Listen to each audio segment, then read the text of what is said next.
So welcome to acquisition and rehab part 2. So I hope that everyone who is joining this morning either attended the last workshop that we did in, December, or were able to watch the recording that we had on NCLT's website and sent out via email, or that you've got more background on this topic.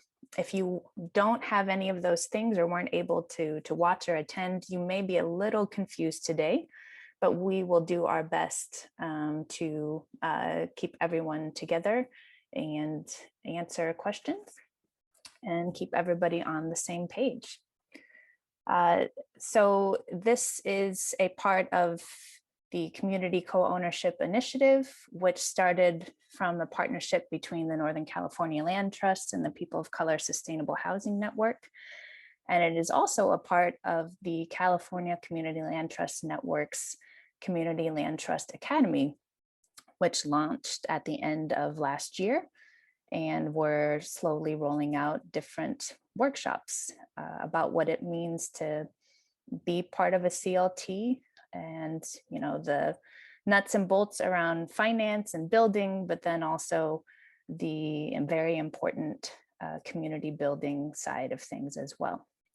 So today we will be focusing on nuts and bolts, and are very grateful that James Yellen is with us again from Enterprise. Thanks so much, James. And and my name is Sarah Scruggs with the Northern California Land Trust.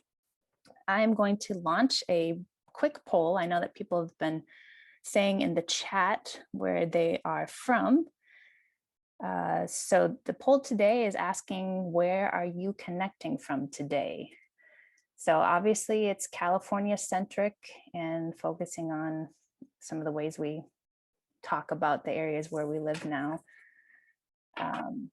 So if everybody could identify where they are calling from today, that'd be great. And you would just click your option and then I think click submit at the bottom, whatever the button says at the bottom.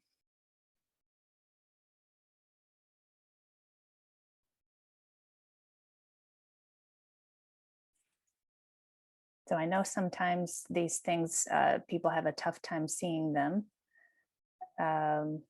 We've got 12 out of 16 people that have voted, so I'm going to go ahead and end it. It's okay if you weren't able to answer, you can put in the chat. So ended the poll and then share the results. So LA wins again.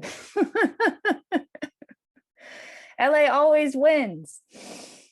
And then we've got folks from the Bay Area. James and I are connecting from Bay Area Ohlone territory today. Elsewhere in California, yay! And outside of California, which is happening quite a bit, which is also very cool. We're very glad to have everyone here today. And since we're talking about where we're connecting from today, we also want to recognize, again, where James and I are connecting from today is Chochenyo Ohlone territory. And we would encourage everyone to look up whose land you are on today, where you call home. And in the Bay Area, there is a land trust that is run by Ohlone women called the CCOI Land Trust, focused on facilitating the return of Indigenous land to Indigenous people through various practices, and then healing and transforming the legacies of so many ugly things that some of our ancestors have been a part of for the benefit of their ancestors and future generations. And I would encourage folks who are in a position to do so in this area to look into the voluntary land tax that CCOI has set up for people to pay. That was an important thing for me when I came out here to learn about that. And then once I started a job, to start paying that tax. And they have some recommendations about how you can think about that amount, and why you would want to think about doing that on a long-term basis. So just wanted to lift that up today and encourage folks, no matter where you're connecting from, to explore whose land you're on and what Native communities are doing and calling folks there to do. And I will pass it over to James. Great, thank you, Sarah. Thanks for that grounding and reminder. And good morning, everybody. Good to see everybody. Thanks for being here today. I think we have a significantly smaller group than last time, which is in some ways good because we can maybe have a little bit more conversation. I think that there are going to be some things that we talk about today that are a little bit more technical and in the weeds. So I want to make sure we do have time to pause and take questions and have some conversation. And Sarah and I will definitely do our best to answer all the questions as they come up. But before I launch in, I wanted to just do a very quick recap of what we talked about in the last session. As a reminder, there will be a little bit of overlap, but the goal today is to just get into a little bit more detail than we were able to last time. So in the last session, we talked about the development process, what that looks like over time and all the different phases. We talked a little bit about the basics of development costs and operating costs. We talked a little bit about the capital stack, what does that include, and thinking about how to size a mortgage. So I'm going to just quickly walk through some of those slides as a refresher. So in terms of the development process, we tend to think about it in terms of these 5 steps, from identifying homes, figuring out what your, that sort of strategy could be for acquiring a building and working with residents to keep it permanently affordable, to doing that sort of deeper pre-development work, where you're actually starting to do that, evaluation of the building and thinking through your funding strategy, going into the acquisition, which is, the sort of the real estate negotiation piece, getting a purchase agreement in place, and really performing the early phase of like identifying your emergency high priority renovation needs, things like that. From there, we enter into the rehabilitation stage, where you're actually doing the more intensive construction work, working with residents on the transition to a new model, whether it's a permanently affordable rental model versus perhaps getting folks prepared for transitioning to a co-op or some other ownership structure.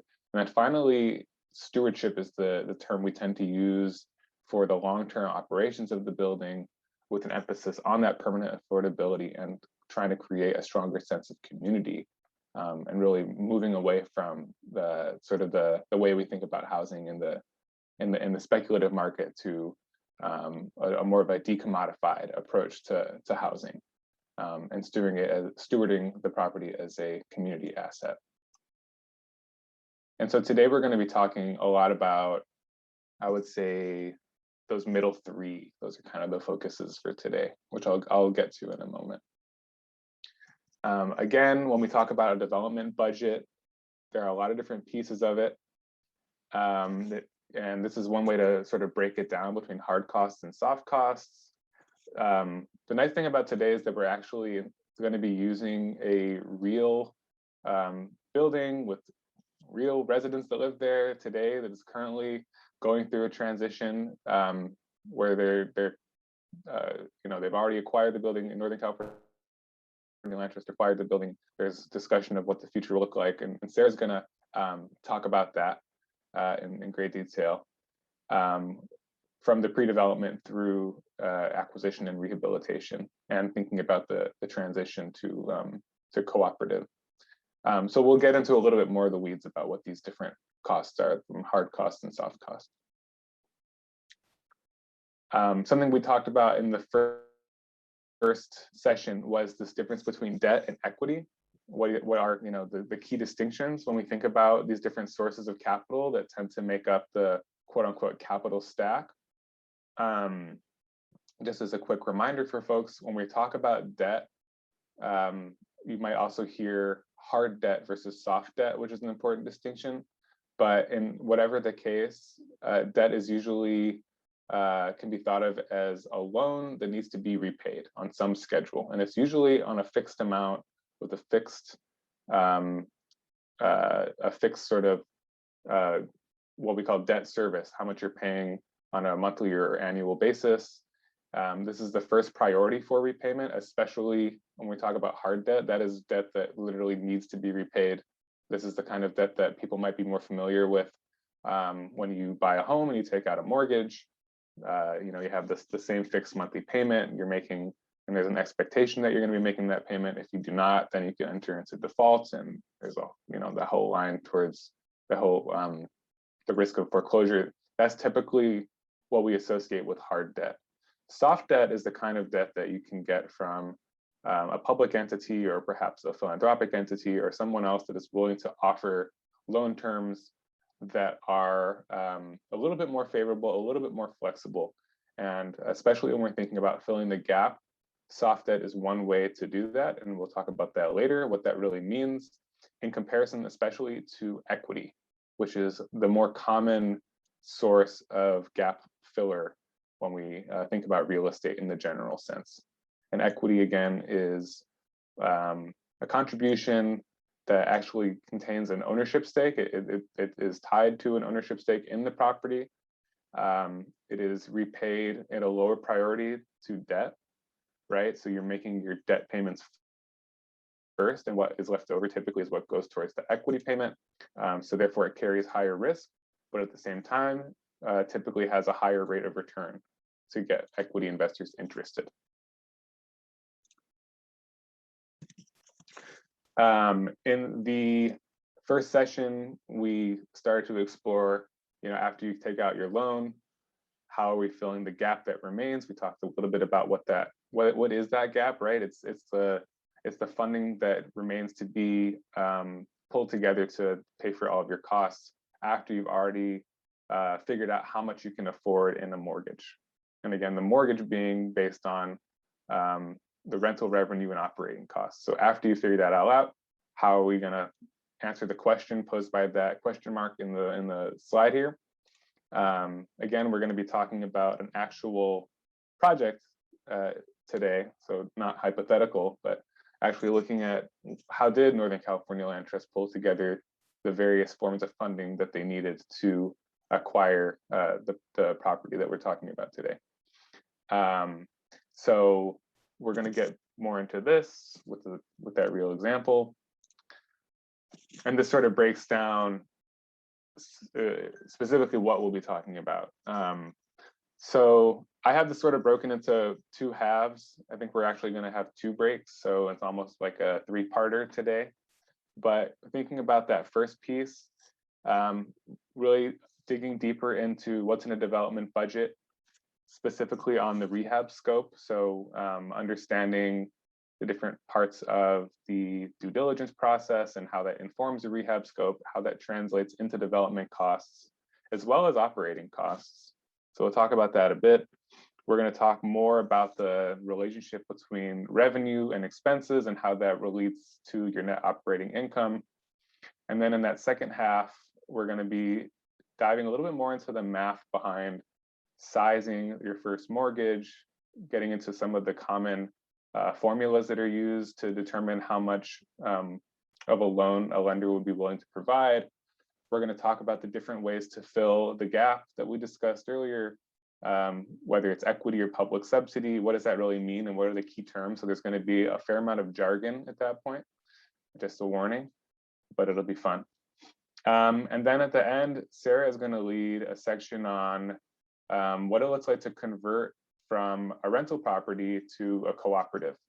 So throughout this presentation, we're using this example of a property Northern California Land Trust acquired.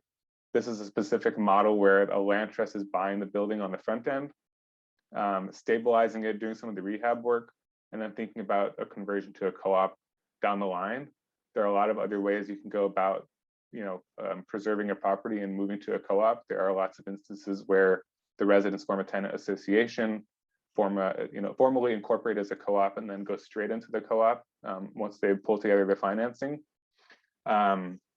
So just putting that out there, today we're talking about a specific example, and it's a model that I think a lot of folks are interested in trying to pursue, but it's not the only way to do things.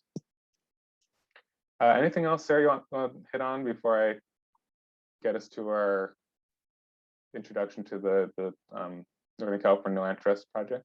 I think you've covered almost everything. The only thing that I forgot to mention at the beginning is that there are a few slides at the end in the Spanish version of the presentation, which I put in the chat, that I unfortunately didn't get to Oscar in time to translate. So you will see those in Spanish, and I apologize about that, but we will be sending out the full completed Spanish version next week with the email that we send out to everybody. So the slides are still in the Spanish version. You'll just notice that those particular slides are in English. Perfect. Thank you. All right, so I'm going to hand it off to Sarah for a bit to talk a little bit about this recent project that NCLT has been working on. Yes, so this is a very special project in West Berkeley off of 10th Street. I explained a little bit about this project in the last workshop that we did. 8-unit project, long-time Berkeley residents that found out that their building was on the market for sale and was being marketed as something that a buyer could reposition and get more money, meaning that they would, eventually kick out the existing tenants and find ways to do that. So they banded together, reached out and got legal support to understand what their rights were, and eventually connected with NCLT, with the Northern California Land Trust. Looks like Sarah might have frozen. Oh, you're back. I'm back. Oh, yeah, dang you're it. back now. Yeah, is it better? Yeah, I think so. Okay. What was I saying? I think you were basically just talking about the property being up for sale and the tenants at risk of displacement because it was being sort of advertised at, reposition and that kind of thing. Okay, great. So thank you. They banded together, connected with legal support, understood what their rights were, and then connected eventually with NCLT and said that they wanted us to buy their building. And so we worked with them to make that happen. Did a lot of work on the front end to understand and negotiate with the owner, how much is this building actually worth? So looking at doing what we call comps, so comparing what other buildings that are similar on the market size and quality, rehab needs, what a building like that would sell for.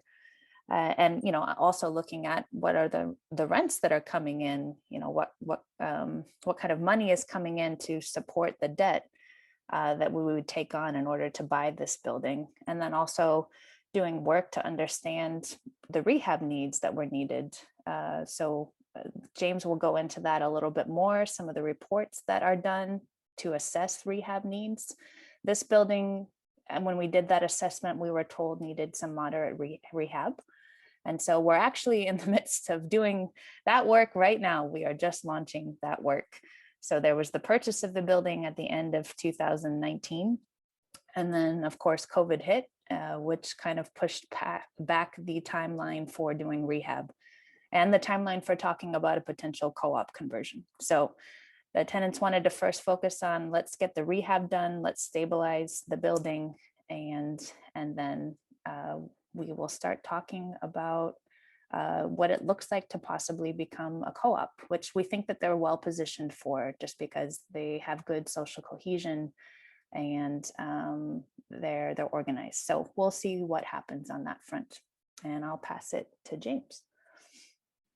Great, thank you. And I forgot to do this earlier, but just reminding folks, so as we go through the slides and get to some of these concepts, we're going to be toggling between slides and interactive sort of pro forma model that I've created.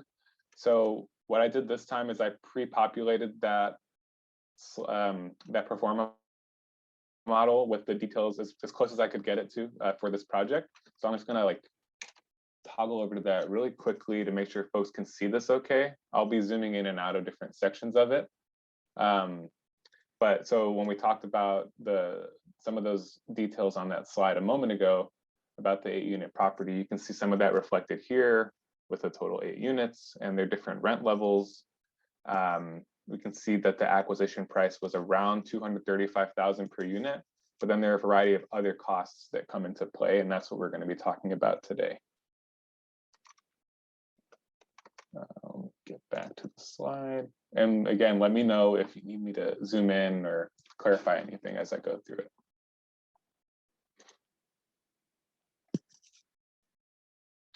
So Sarah just alluded to this a second ago.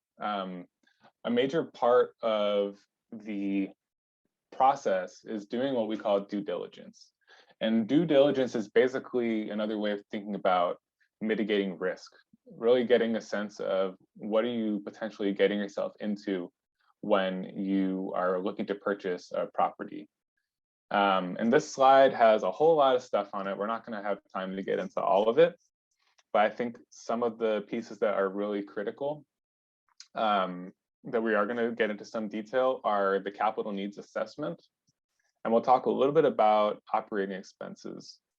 But then there are a variety of other things that you do with this phase to get a sense of the building, not just its physical conditions, but also clarifying its ownership and its ownership history. If there's any doubt about who the current ownership is, that can present a real challenge when you're trying to close a deal. Thinking about the zoning, thinking about what kind of environmental risks are posed by the land that the property sits on or anything going on the property. In California, of course, we have a lot of earthquakes, so you're thinking about seismic safety. You're looking at the current leases and what the current rental revenues look like, what they have looked like historically. You're looking at the appraisal, right? As Sarah was kind of talking about, like, how does this property compare to other comparable properties that are on the market? Is this is the price that the seller is looking to get for the property reasonable? Is it something that a lender is going to find reasonable and say, yes, I'm willing to provide this amount of money because we think that this is an accurate assessment of the value? So there's all these different things that are happening here, and it typically occurs between getting into contract on a property and closing escrow, right? So you have this period where you hopefully you have a good sense that you want to purchase the property for a variety of reasons. It checks a lot of different boxes. It's a priority from a mission standpoint because of the neighborhood it's in, because of the residents that live there, because of the risk of displacement, because there are folks that want to organize and convert to a co-op or want to work with a community-based organization to keep the property affordable. You've made the decision that you want to negotiate and purchase the property. But now you're basically working against the clock to do as much homework and background research as possible on the property to make sure you're not getting yourself into something that could end up being a real mess farther down the line. During that negotiation process, the seller is basically going to want to present as much of a picture of perfection and no controversy. The property is in great shape. XYZ, everything is looking good. It's really the responsibility of the purchaser, whether it's a land trust or residents themselves or another community-based affordable housing provider, to figure out what the true story is. You might hear the concept of contingencies when we think about a real estate transaction. This is basically a condition or action that must be met for a real estate contract to become binding.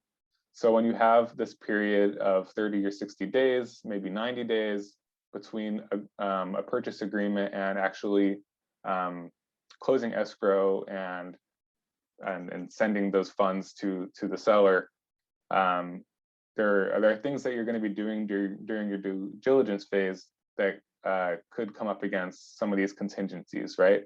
So a common contingency clause in a contract agreement could be an inspection contingency. So I agree to this price under the conditions that, once we do our inspections, they come back clean, or the reports don't show significant things that we're going to have to repair. But you have this contingency so that when you're doing your inspections, whether it's a building inspection, a capital needs assessment, which we'll talk about in a moment, a pest inspection, if you find that there's significant damage that wasn't previously disclosed, you have this ability to go back and renegotiate the purchase price or potentially even break the contract and walk away from the deal. So that's why it's just, again, so important to really do as much as you can in this short period of time. James, real yeah. quick, I'm trying to remember, somebody asked what is the REO schedule, and I can't remember what the O stands for in REO. I believe it's ownership. Yeah, so real estate ownership. I believe that's, so on the right, you see sponsor diligence, and that's like getting all of your stuff together for when you're looking to get into a real estate, into an agreement. So you have your own organizational financials. The REO schedule, I believe, refers to the sort of list of all the assets and properties that the owner has, that the person that's, you know, attempting to purchase a building, that they already have in their portfolio. And then there are a variety of organizational documents that we have listed here. Any other questions before I get into the capital needs assessment? Okay, great. So I'm going to give a quick overview of what this means, and then Sarah is going to toggle back to the 10th Street project to talk about what this actually looked like in practice. So there are a lot of different names for this, and they might have slight differences in what they mean, but they tend to all mean roughly the same thing. You might see a property conditions need assessment, a property needs assessment, a physical needs assessment, a capital needs assessment, a construction needs assessment. I don't know why there are so many different acronyms for this, but just is what it is. But essentially, this is a report that describes the building's current condition. And it might analyze any existing plans to address conditions in the building as well. So just keeping in mind that this is a starting point, it's not an ending point. It gives you an idea of what you need to explore further and what is generally acceptable on the property. But as you get further into the process, you'll see, you know, what was underestimated, what was overestimated, what ends up not being a priority, and what really is a priority. In the physical needs or capital needs assessment, the examiner is going to be looking at both the interior and exterior building characteristics, as well as major systems, so things like the heating, cooling, and ventilation. That's all going to be looked at.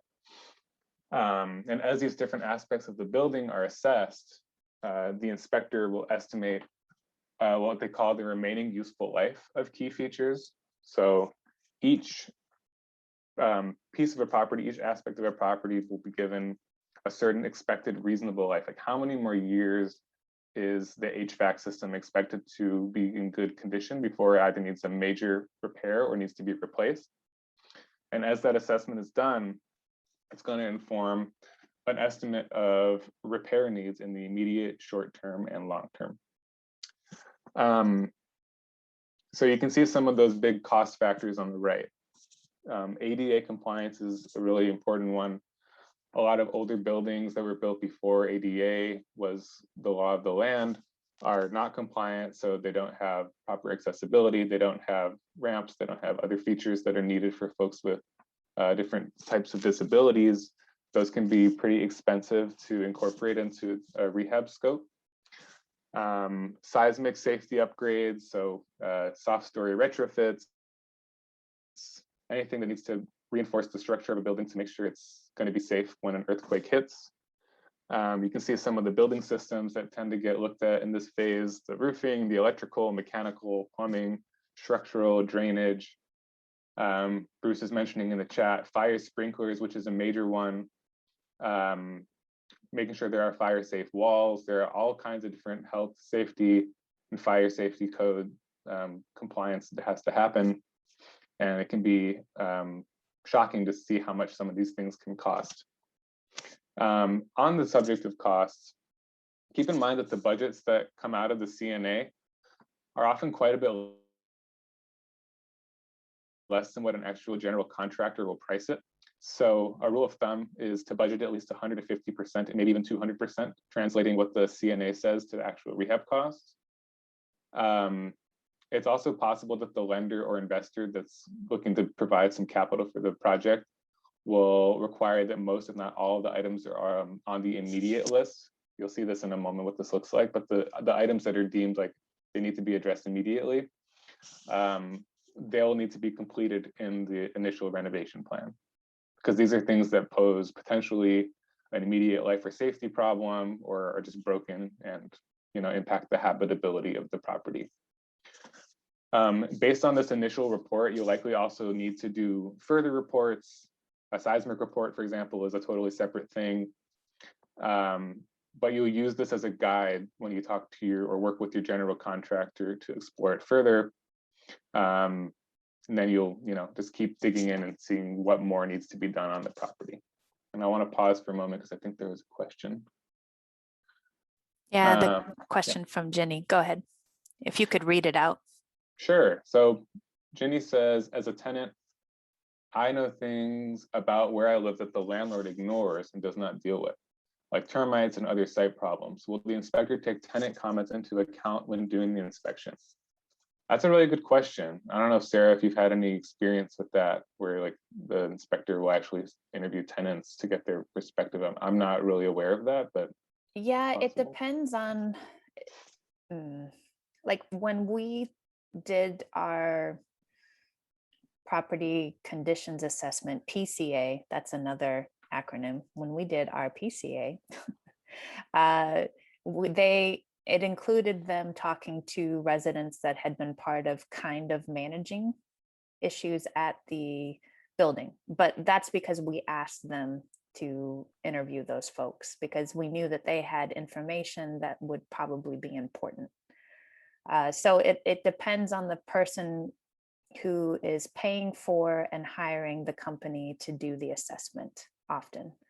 So it actually, well, it depends on what they're doing the assessment for. For us, we were doing the assessment so that we understood, okay, we're buying this building that we're going to have responsibilities for, and we need to understand what condition it is in and how to make it safe.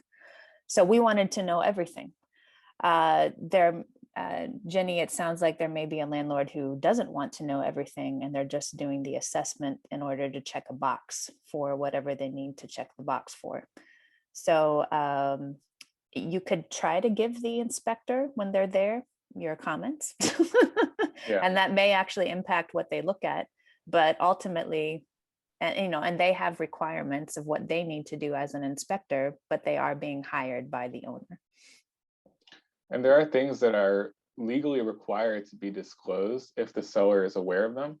And if the seller doesn't know, then they aren't, necessarily required to disclose it. So there could be one reason for why a seller doesn't want to know certain things. I think this also speaks to how important it can be.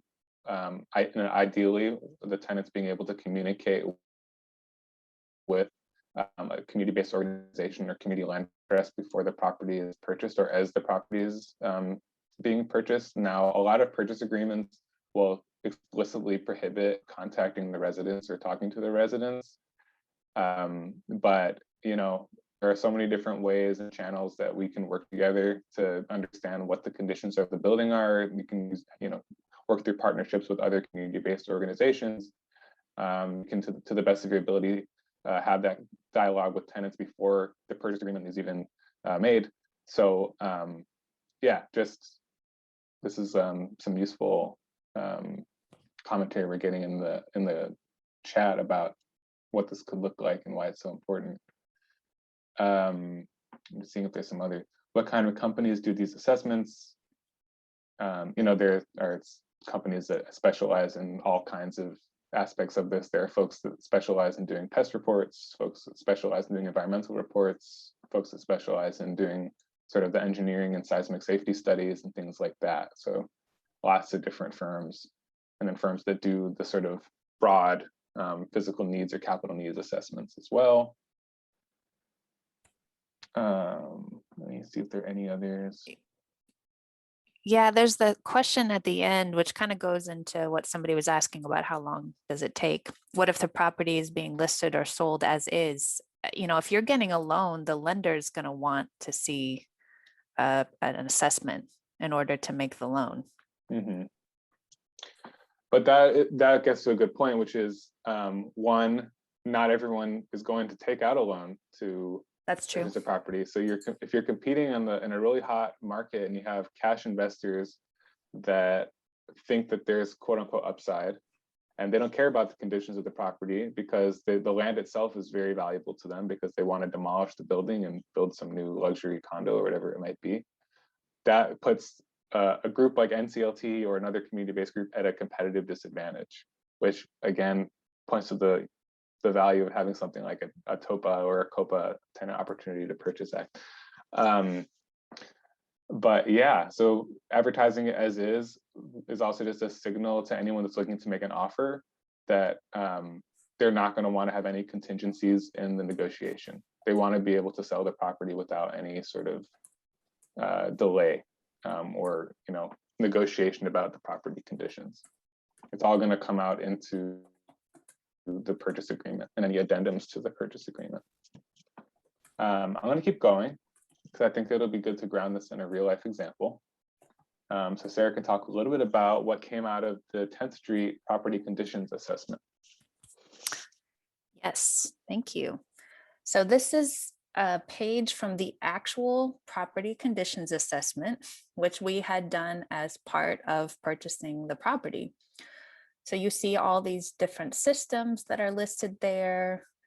They're marked as good, fair, or poor with an X. And then there's the action that the assessment recommends, none or repair, or if it's in really bad condition, replace. And then, how quickly it needs to be taken care of. So it's an immediate need, it needs to be done right away, and how much that is going to cost. It's a short-term need, which means it needs to happen within 12 months after acquiring the building, after the sales process has ended. And then they included in here things that we need to put into a capital replacement budget for taking care of over the next 12 years of the building's life. And there was actually a chart that they included in our assessment that laid out, okay, in year one, this is what this system is going to cost, and this is how much you need to have in your reserve, and going all the way through all those years, 1 through 12. And then, yeah, giving us what the total is for those immediate repairs. The total on this is on the right, the total for the short-term repairs, about 322,000. Immediate repairs were 150,000. And then, there was that total for the replacement reserves in today's dollars, but we know things increase in cost over time. So they also let you know with what that would look like with a 2.5% escalation, so increase, and how much you would probably need to save to deal with the replacement needs over time. So our full rehab budget is about $650,000. So it is higher than the amounts that are added up here. And then, we're looking at having money to deal with those replacement issues over the 12 years and then beyond. So these were, immediate repairs. They weren't crazy. And we were going to take it on anyways and make sure that we found the money that we needed in order to make this a safe place to live. The owner hadn't done a lot in a very long time. And when people said they needed new fridges, one time showed up with a fridge that was very, very used and needed help carrying it up the stairs. And it fell at one point and a bunch of cockroaches fell out of it. So what's happening right now is a big improvement. Great, thank you. We got a couple of questions and a comment. I answered one of them.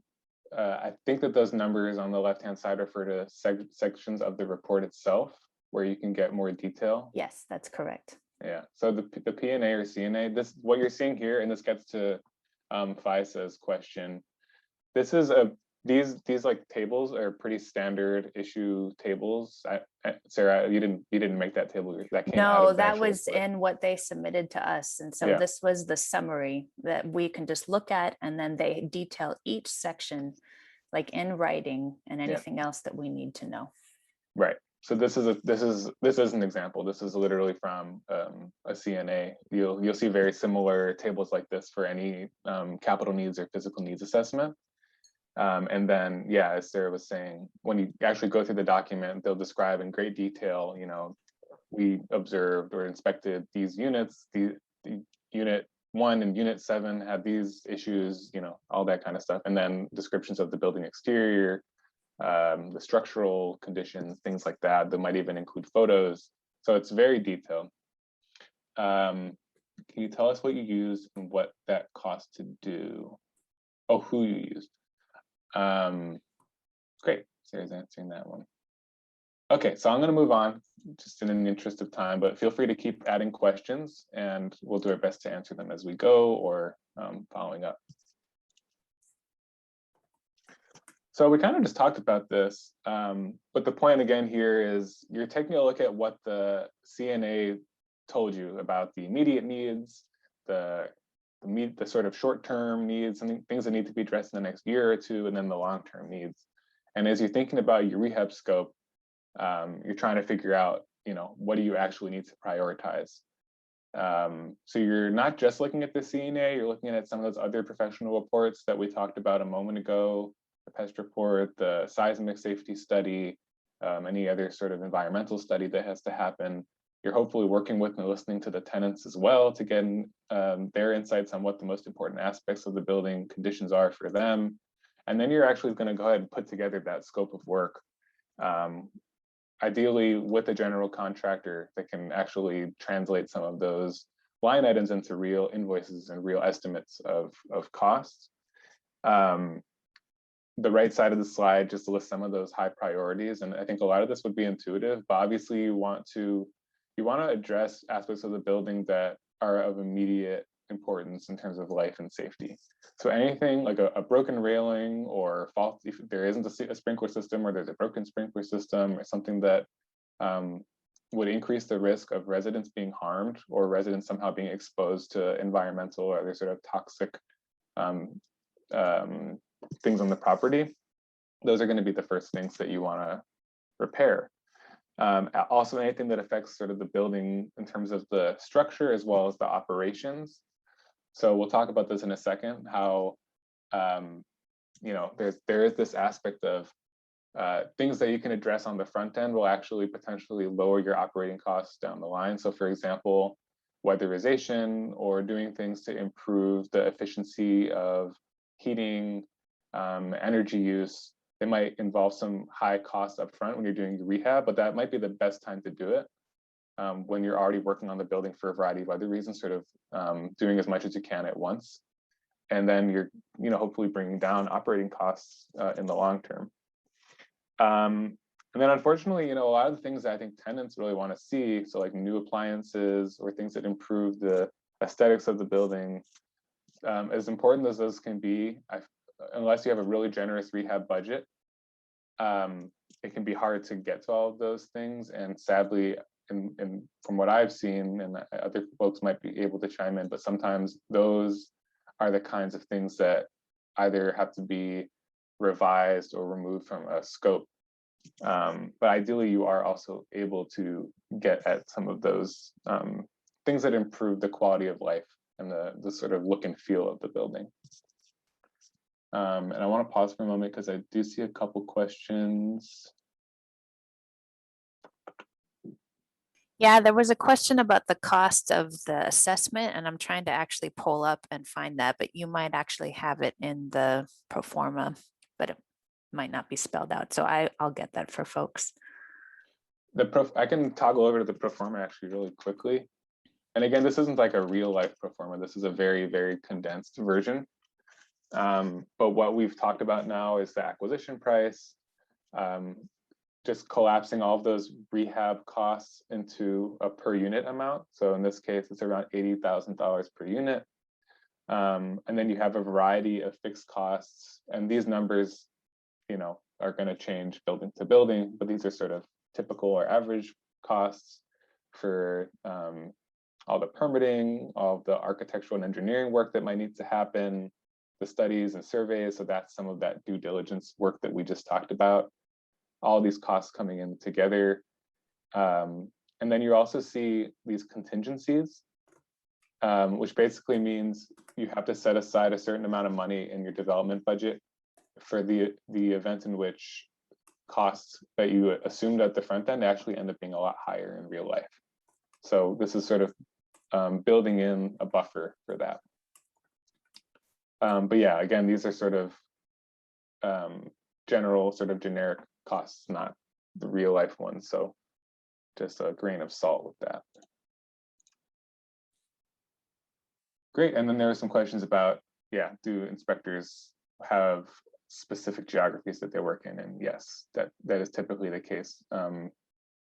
Building code requirements, health and safety code requirements, things can vary so much from city to city and state to state. So different firms have expertise for different parts, different geographies. James, real quick, asking if can a buyer state that the replacement costs are too high or low? Is there an outcome that is better for securing a loan? Can a buyer state that the replacement costs are too low? So are you saying in response to the physical needs assessment? I think so. Helen, is that what you're saying? Yep. Yes. Well, so again, the physical needs assessment is sort of a recommendation or an estimate, but you're going to have to work with actual contractors and people that have that kind of expertise to figure out what that cost is going to be. But yeah, part of the lending and underwriting process, as they call it, where a lender is reviewing, are you making the right assumptions about what things are going to cost, including are the assumptions about the rent that you expect, or the assumptions about vacancies, or the building's value. It's possible that the estimated rehab expenses are also going to be something that a lender is going to be considering. And in cases where you're getting money from a public entity, I know this is the case at least in San Francisco, and maybe the case in other places, I'm guessing, but the city that might also have their own sort of like construction manager, or someone that is actually going to visit the site, visit the property, make sure things are moving along on schedule, that costs are within reason, that you're complying with various laws around hiring and building standards and things like that. So there's a lot of monitoring and oversight, especially when you have public money. Okay, I'm gonna keep going, but I'm noticing some questions and we'll just try to answer them as we go.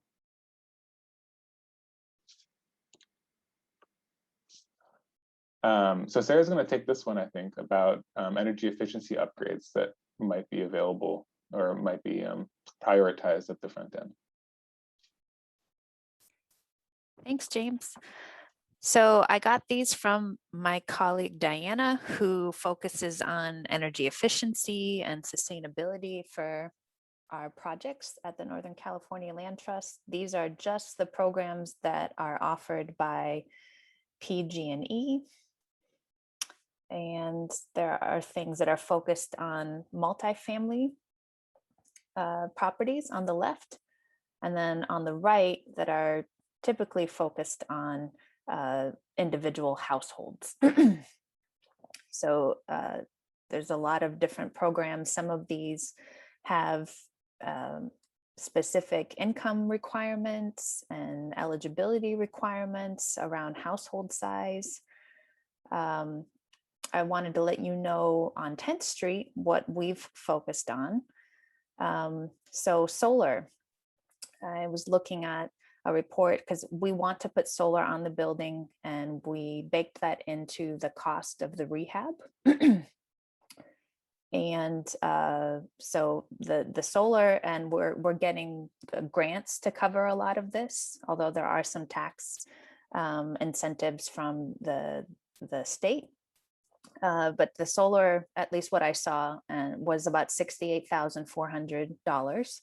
And the report stated that in year one, there would be a savings for the cost of electricity and running the building of $4,379 and a lifetime savings of $111,500. So that does add up over time and makes a big difference. We asked all of the existing tenants to provide us with information that they have with PG&E, because they are paying their own utilities and they're separately metered.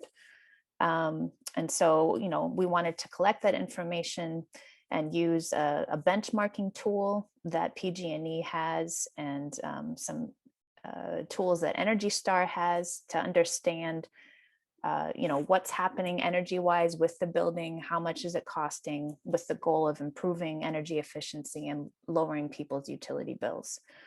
And sometimes the owner of a building, whether it be a CLT or whatever entity, they could be paying some of those costs themselves, and that's in the operating costs of the building. And then sometimes it's tenants that are paying those costs above their rent.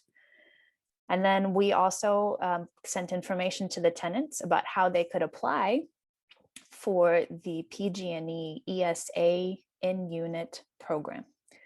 And I apologize, Oscar, for the acronym. I can't remember what ESA stands for, but we will send out information that's in a spreadsheet on all of these programs, so that people can see what exists and the links to their websites.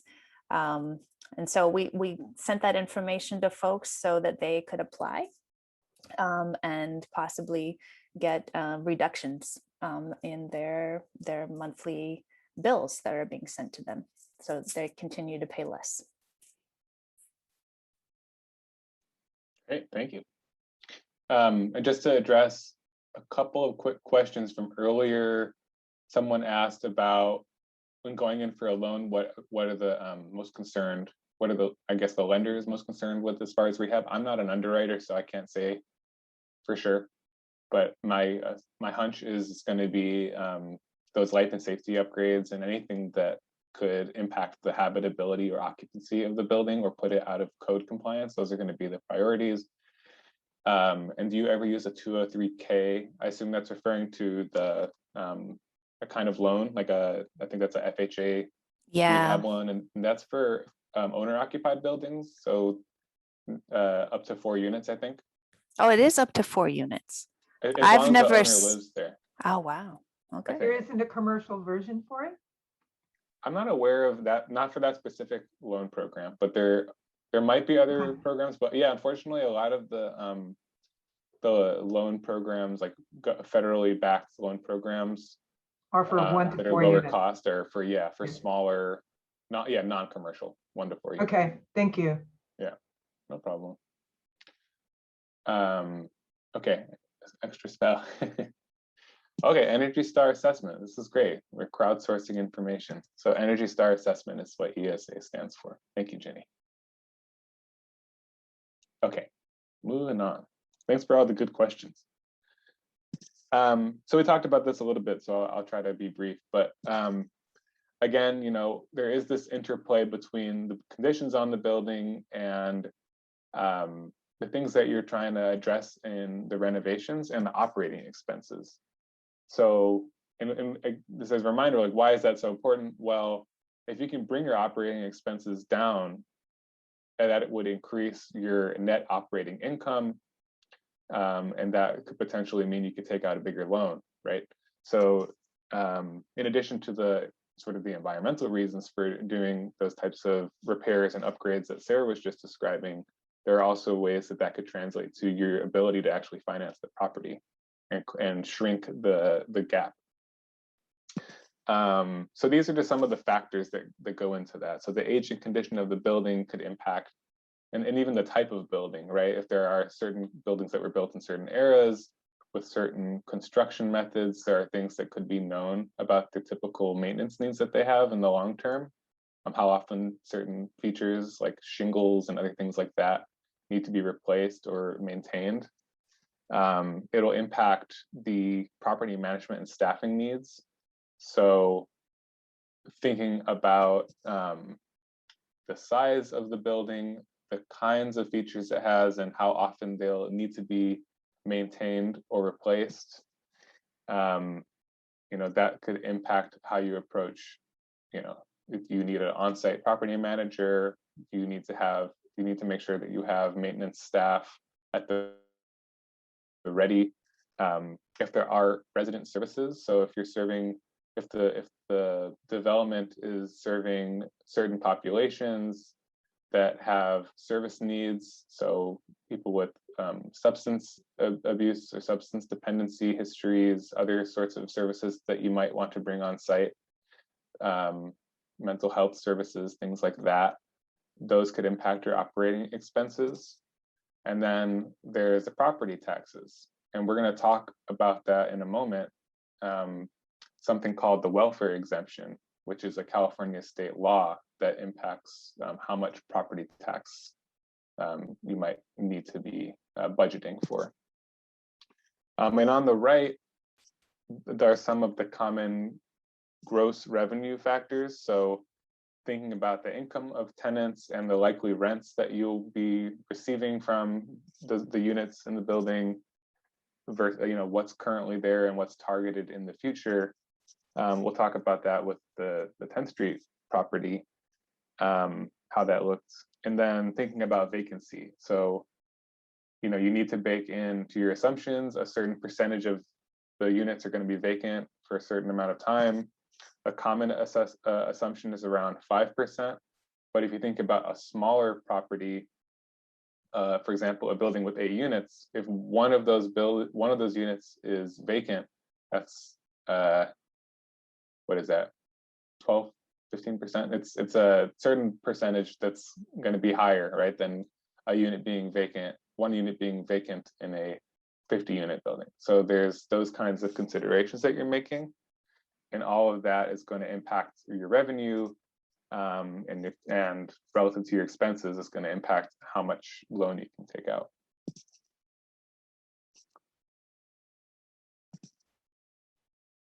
So as I mentioned, there's something called the property tax welfare exemption in California.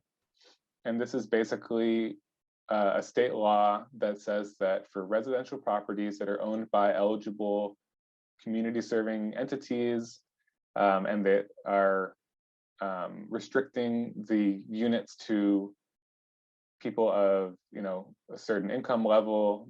Right now the state law is 80% of area median income, and that the rents are restricted to what's affordable to folks at those income levels. They can actually get some, if not all, of the property taxes waived. Typically, or this actually does require a regulatory agreement, as it's called, from another public agency that actually restricts those units and says that for X years, these rent and income levels are going to be required and enforced and monitored. And oftentimes you'll find that in order to get that regulatory agreement, you do need to have some public funding. And this is going to vary place to place and city to city. But that can be a major factor, as well as trying to make sure that you have some public funding in the deal that can secure that regulatory agreement. The bolded bullet on the bottom is relevant for this conversation, which is that for limited equity housing co-ops, they are not currently covered by this law and have to pay their taxes based on the assessed value of the property rather than the true value of the property, with the restrictions that comes with a limited equity housing cooperative. So Sarah will talk more about that, but that's just something to keep in mind, as property taxes can be a really large expense and can really impact the financial feasibility of a project. I think we're about to go to break. Yeah, and Oscar is saying that he desperately needs a break, and I've been answering questions in the chat. Great. Okay, so let's go to break, and we'll see you guys in 10 minutes. Thank you. And I'll just be here. Thank you. Back in 10.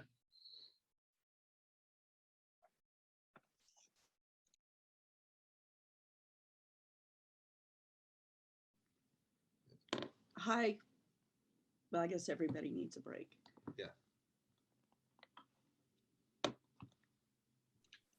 People can feel free to continue to put things in the chat and we will get to them. Yeah, that's a great idea.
Hi, all. We're going to start coming back. Give you one more minute.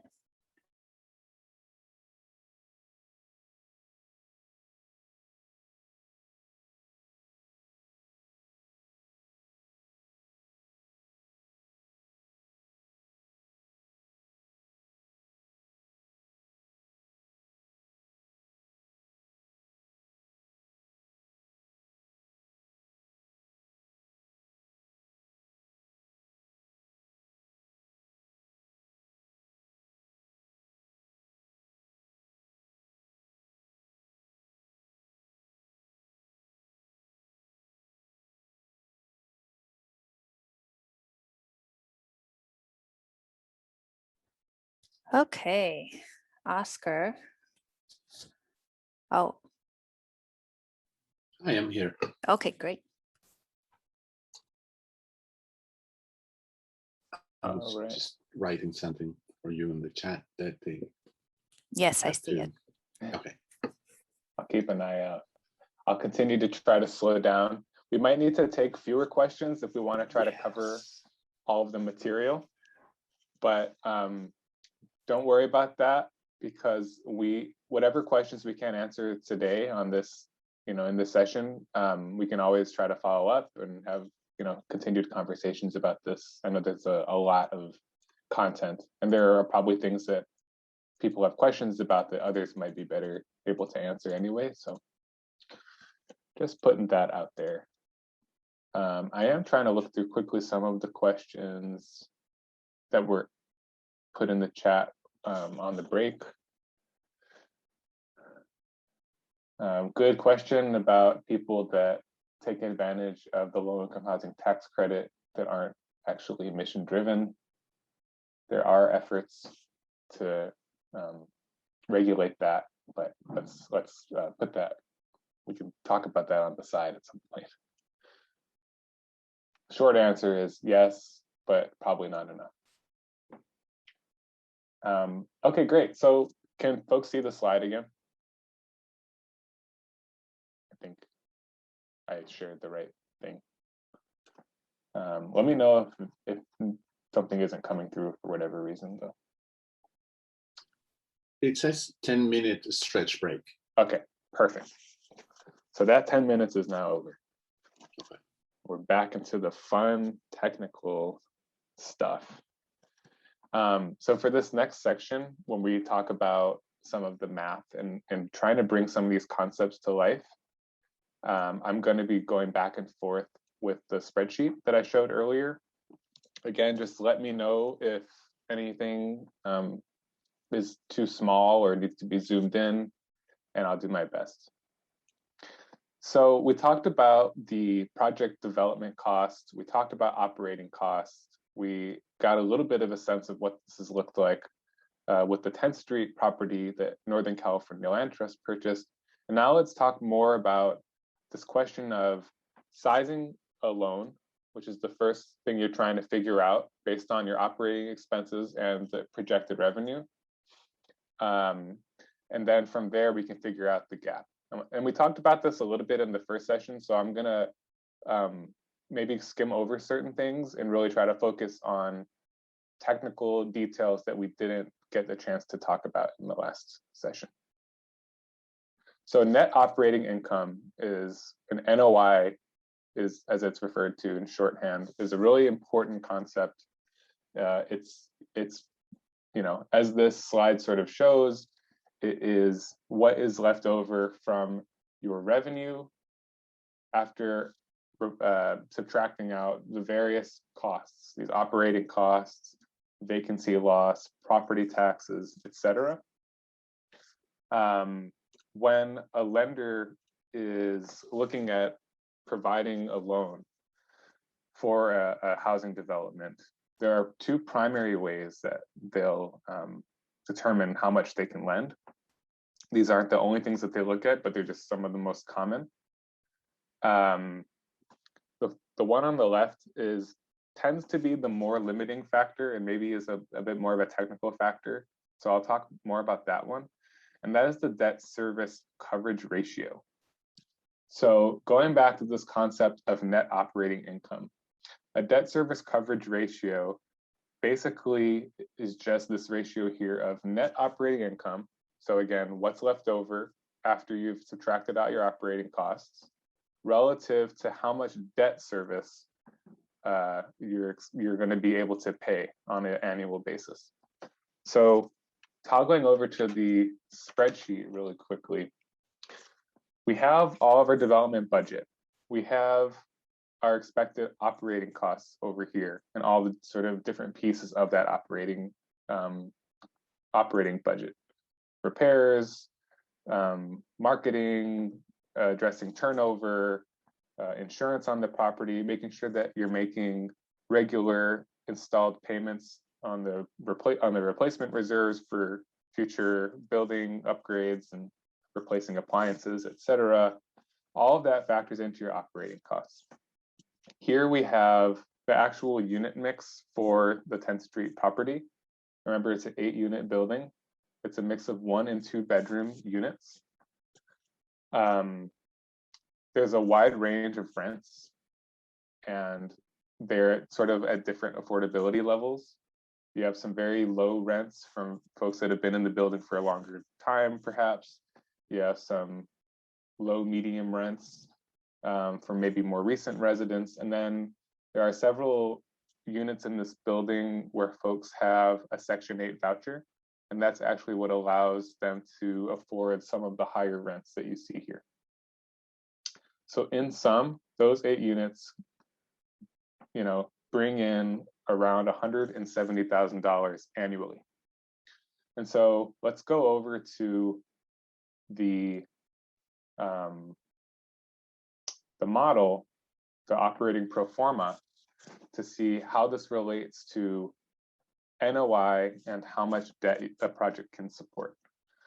So we see this annual residential revenue, what we just discussed, up at the top. We are assuming a vacancy rate of 10% in the first year. If there's more prolonged vacancies that need to, because you're doing rehab, et cetera, and then 5% going forward. That's a common assumption.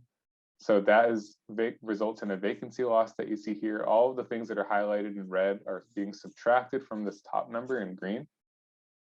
Operating expenses, vacancy loss, property taxes. If you're paying property taxes, you haven't secured the welfare exemption. Here we're building in a property tax reserve. So it's basically saying we're assuming we have to pay property taxes in the first couple of years. So that's part of the development budget. And then when you subtract these things out, it results in your net operating income. Down here is the debt service that can be supported by a certain debt service coverage ratio that we just discussed on this slide, which is typically 1.15. It's not always. It might be 1.2. It might be less. But the reason that it's not 1 is because, you want to have this cushion of 15 to 20%. A lender is going to require you to have some kind of cushion in the event that any of your projections are incorrect. So for example, if there's a prolonged vacancy, that decreases the amount of rental revenue, or there are some unexpected maintenance costs or a spike in utilities expenses that increase your operating expenses, your actual net operating income could be lower than predicted and potentially well below what you projected when you applied for a loan. So lenders want to see that cushion. 1.15 to 1.2 is typical. So the way that shows up in our model here, going back over here, when we're looking at the sources of capital that go into the project, this is sort of a test. It's saying that in the 3rd year, which I'm using in this model as sort of the stabilized net operating income, when things have settled down, you have pretty much figured out what your rents are going to be, what your operating expenses are going to be. This is saying that by the 3rd year, their net operating income is around 82,000, as we just saw in the pro forma. So with this ratio, the maximum amount of financing that you can service, the maximum amount of debt that you can service is $73,960. And from there, that is what's going to determine the size of the mortgage. And I see some questions in here about interest rate. We're going to talk about that in just a second. And we're going to talk about the relationship here between what the property can support in debt and the size of the mortgage. But before I go on, just wanted to point out the other common way that that a lender is going to quickly sort of review a loan and figure out how much they can lend is the loan to value ratio. And this one's a little bit more straightforward. It's basically just the ratio of how much of a, the size of the loan that a lender can provide and what they view the value of the property to be. And so it's somewhat similar to the kinds of requirements that a mortgage lender will use when a household is looking to buy a home. So, typically a buyer is required to put down a 20% down payment in order to avoid needing to take on, private mortgage insurance, which adds costs. So I think you can kind of think of it similarly. The rationale here for this loan to value ratio and the debt service coverage ratio is similar. It just protects the lender in the event that something goes wrong. So in the sense of with the loan to value, the something going wrong could be the property's value declining significantly beyond 20%. So they don't necessarily want to lend you more than 80% of the current value of the property in case it does decline. And then, they're worried about not being able to get their money back. So that's why these are the two common considerations. So when you think about the loan, and so we just got a question, how did you calculate the max mortgage? So again, we're talking about the net operating income and the available or the amount of debt you can service on an annual basis. So that is the primary way you calculate it in terms of how much you can afford on a year-to-year basis. To get at the actual maximum mortgage size, this number here, there's a complicated formula that you use in Excel to figure this out that takes into account the interest rate, the amortization period, right? So this is basically the how long the payments of principal and interest are being stretched out over time and with uniform installments, because you're going to have a fixed amount of debt service annually. So the longer the amortization period, the larger the mortgage you can take out. Because while the amount that you're paying on an annual basis needs to stay fixed based on your net operating income and what is comfortably within the debt service coverage ratio, the longer you're stretching that period out, it gives you more time to pay off the loan. It means you can take on a bigger loan. And you can actually see this right now. So same goes for the interest rate, right? So if you have a higher interest loan, it means that you can only take out the amount of that maximum mortgage is going to shrink, because this again is going to stay constant, the annual debt service. But if you're paying more interest, right, you can only afford a smaller loan. So I'll quickly just manipulate these numbers a little bit and we'll see what that looks like. So right now, the maximum mortgage is 1.28 million. This is roughly what went into the project, the NCLT project. 30-year amortization at 4.05% interest. If I bump that up to 40 years, suddenly that maximum mortgage is 1.4 million.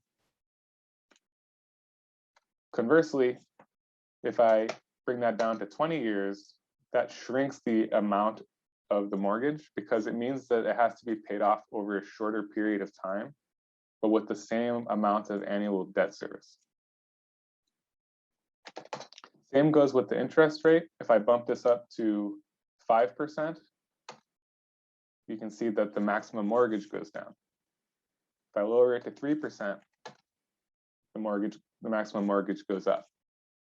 And this is all centering around the debt service coverage ratio, because in this case, that's the limiting factor rather than the loan to value or loan to cost. So I'm going to bring those back to the actual, close to the actual figures from the 10th Street property. And let's see, we have some questions here. So commercial terms are 25 years or shorter. So there's two questions here that are related about the terms of the loan. So typically, commercial loans are typically amortized over a shorter period of time than a conventional sort of mortgage you get for buying a home. And they also have terms that are much shorter. So this is another important distinction that is on the slide. So there's two different things here. There's the amortization period, how long the payments of principal and interest are stretched over time, versus the actual loan term, which is the number of years you have to pay it off, or the number of years rather until the loan is due. When you're a home buyer and you're going to get a mortgage, those two numbers are typically the same. So you get a 30-year loan, a 30-year amortizing loan. You have 30 years to pay it off, and it's going to be amortized over that 30-year period, unless you get a loan that has maybe an interest-only period or something like that, where that requires a repayment or refinancing, or there's a lot of different variations that we don't need to necessarily get into. But the important thing here is when the amortization period and the loan term overlap, the loan, the principal on the loan will be fully paid off, or should be fully paid off at the end of the term of the loan. When we're talking about affordable housing and we're in the realm of commercial mortgages, you might have a longer amortization period than the loan term. And what that means is that when let's say you have a 10-year loan with 30 years amortization, when you hit the year 10, you're still going to have a bunch of unpaid principal that will need to be refinanced. Either you take out a new loan, or you pay it off because you somehow have cash available if the building is being sold, whatever it may be. But that is just the reality of doing quote unquote commercial real estate versus residential real estate. The lending expectations are a little bit different because it's viewed as a riskier loan. So hopefully that answers some of the questions in the chat. And these are all things that you're trying to negotiate and you're trying to weigh as you figure out your financing strategy. So a lender that is willing to provide a loan at a lower interest rate, or that's willing to amortize that loan over a longer period of time, or even provide a loan over a longer period of time. So not just a 5-year loan, but a 10-year loan or a 15-year loan. Those are going to be more attractive. And they're not the only factors, because you also need to have a lender that you trust and have a good relationship with, and it's going to return your phone calls and answer your questions and things like that. But these are the factors that directly impact the financing of the deal and how much gap you're going to have left over that you have to somehow fill.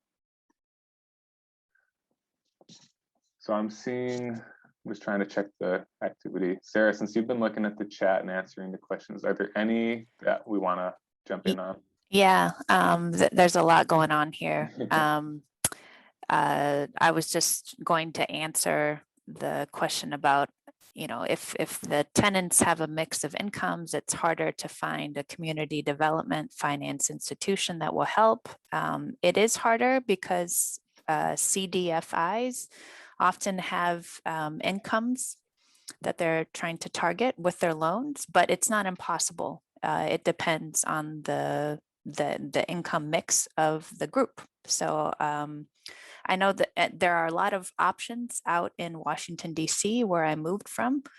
And there are less options, at least in the Bay Area, for tenants wanting to purchase as a co-op, but we're working on getting all of those options that exist in the East Coast to here.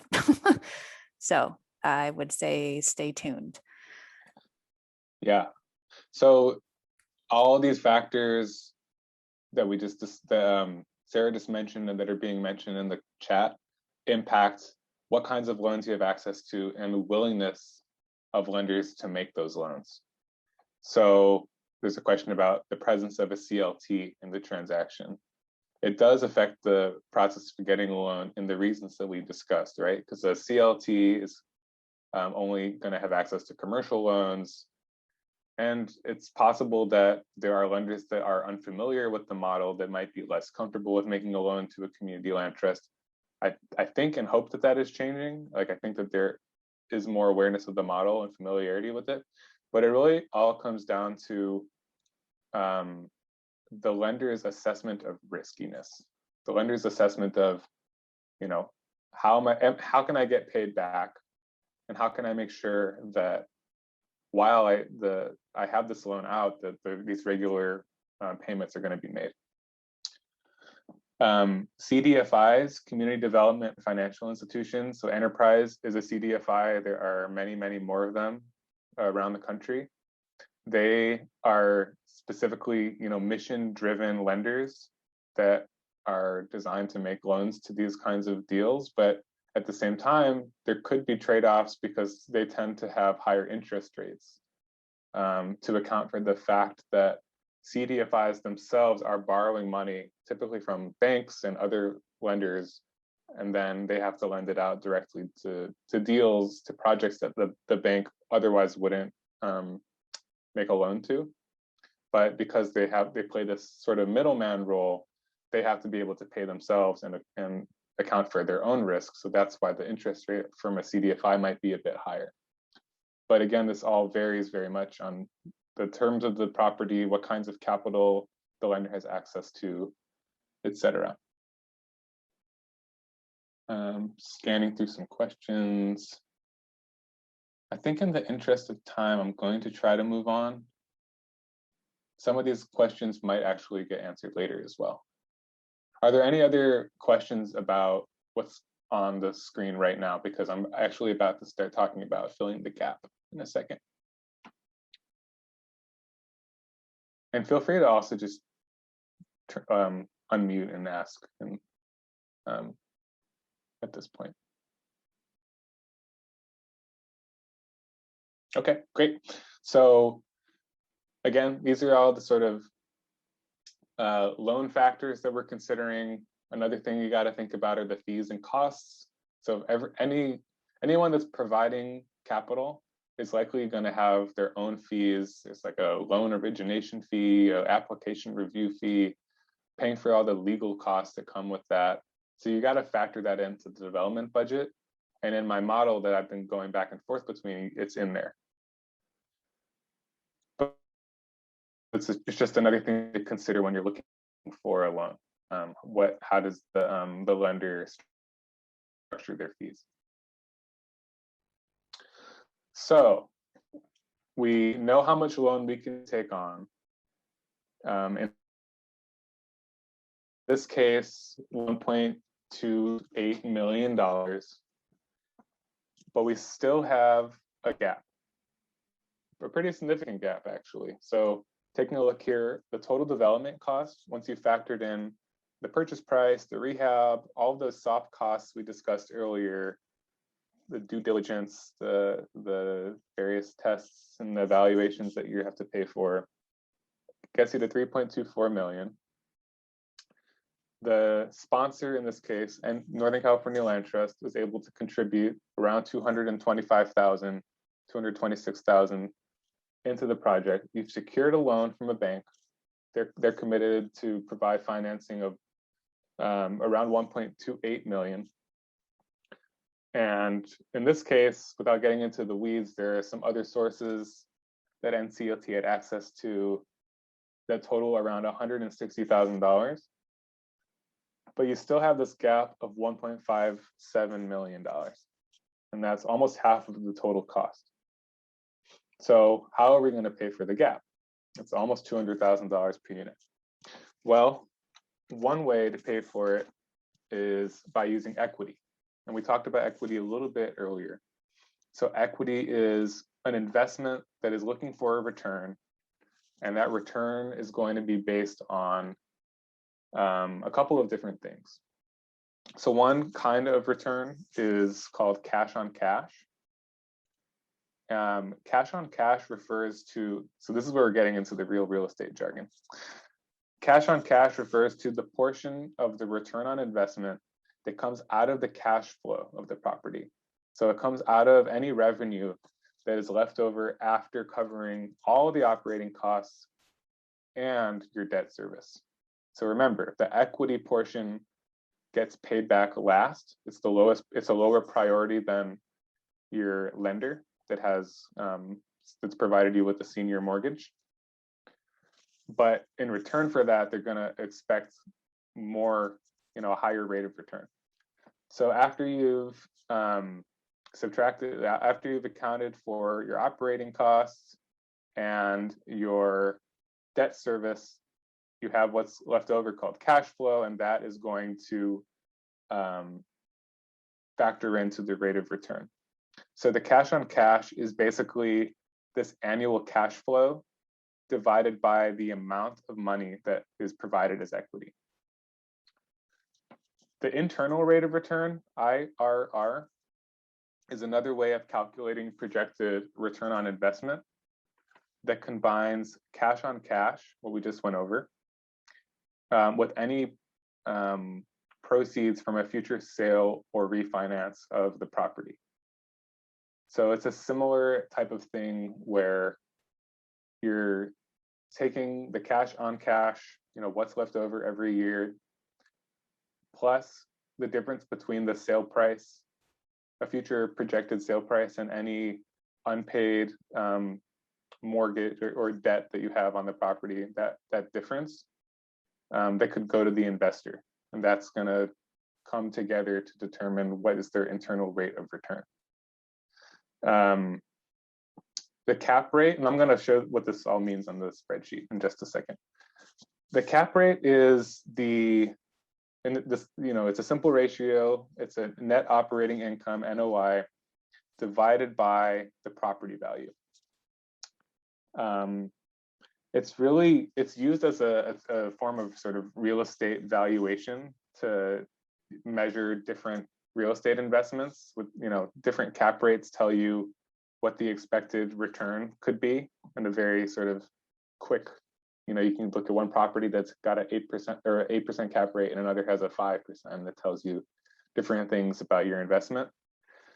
Typically a lower value of a cap rate corresponds to a higher valuation of the property, right? Because it means that the denominator here is going to be lower. So if you have all things equal with the net operating income, when you have a lower number on the bottom here, the result is going to be a higher number. It's going to be a higher value. And that typically means it's a lower level of risk, better prospective rate of returns and lower risk. And I'll show you what this means when we figure out what an equity investment, how it could or could not work in the property. So we're going back to our example. We know we have this $1.5 million gap.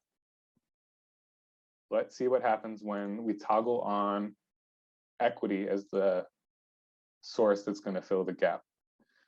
In this case, we have a target internal rate of return of 8%, and we're assuming the value of the property at resale or refinance is based on an exit cap rate of 6%. So what that looks like, and this model is saying, no, that's not going to hit your target.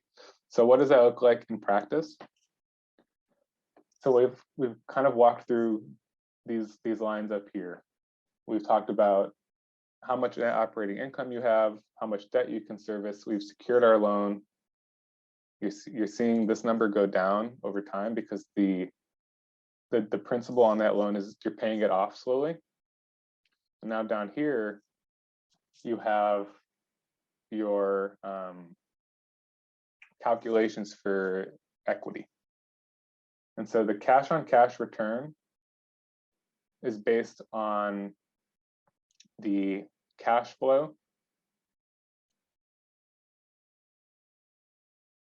So again, the cash flow is what's left over after you've covered your operating costs and you've paid off your debt. So this is what's left over for this deal.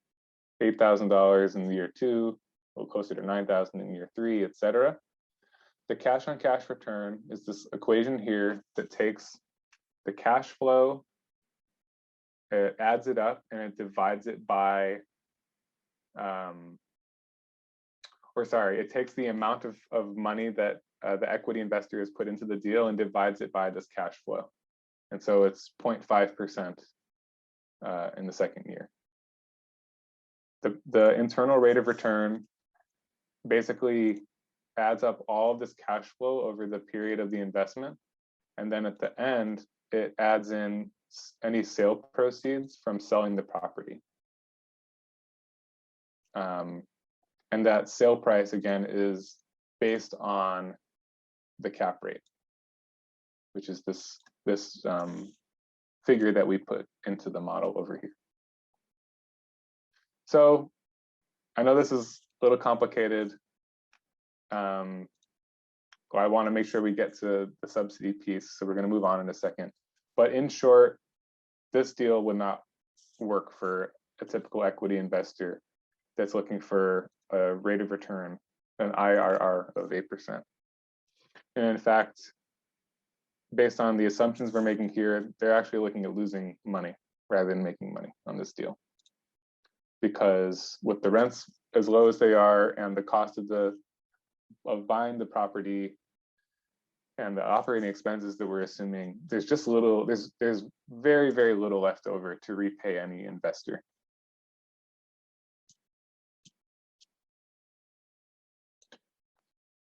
So let's toggle that off. And we're going to talk about, what are the other options you have?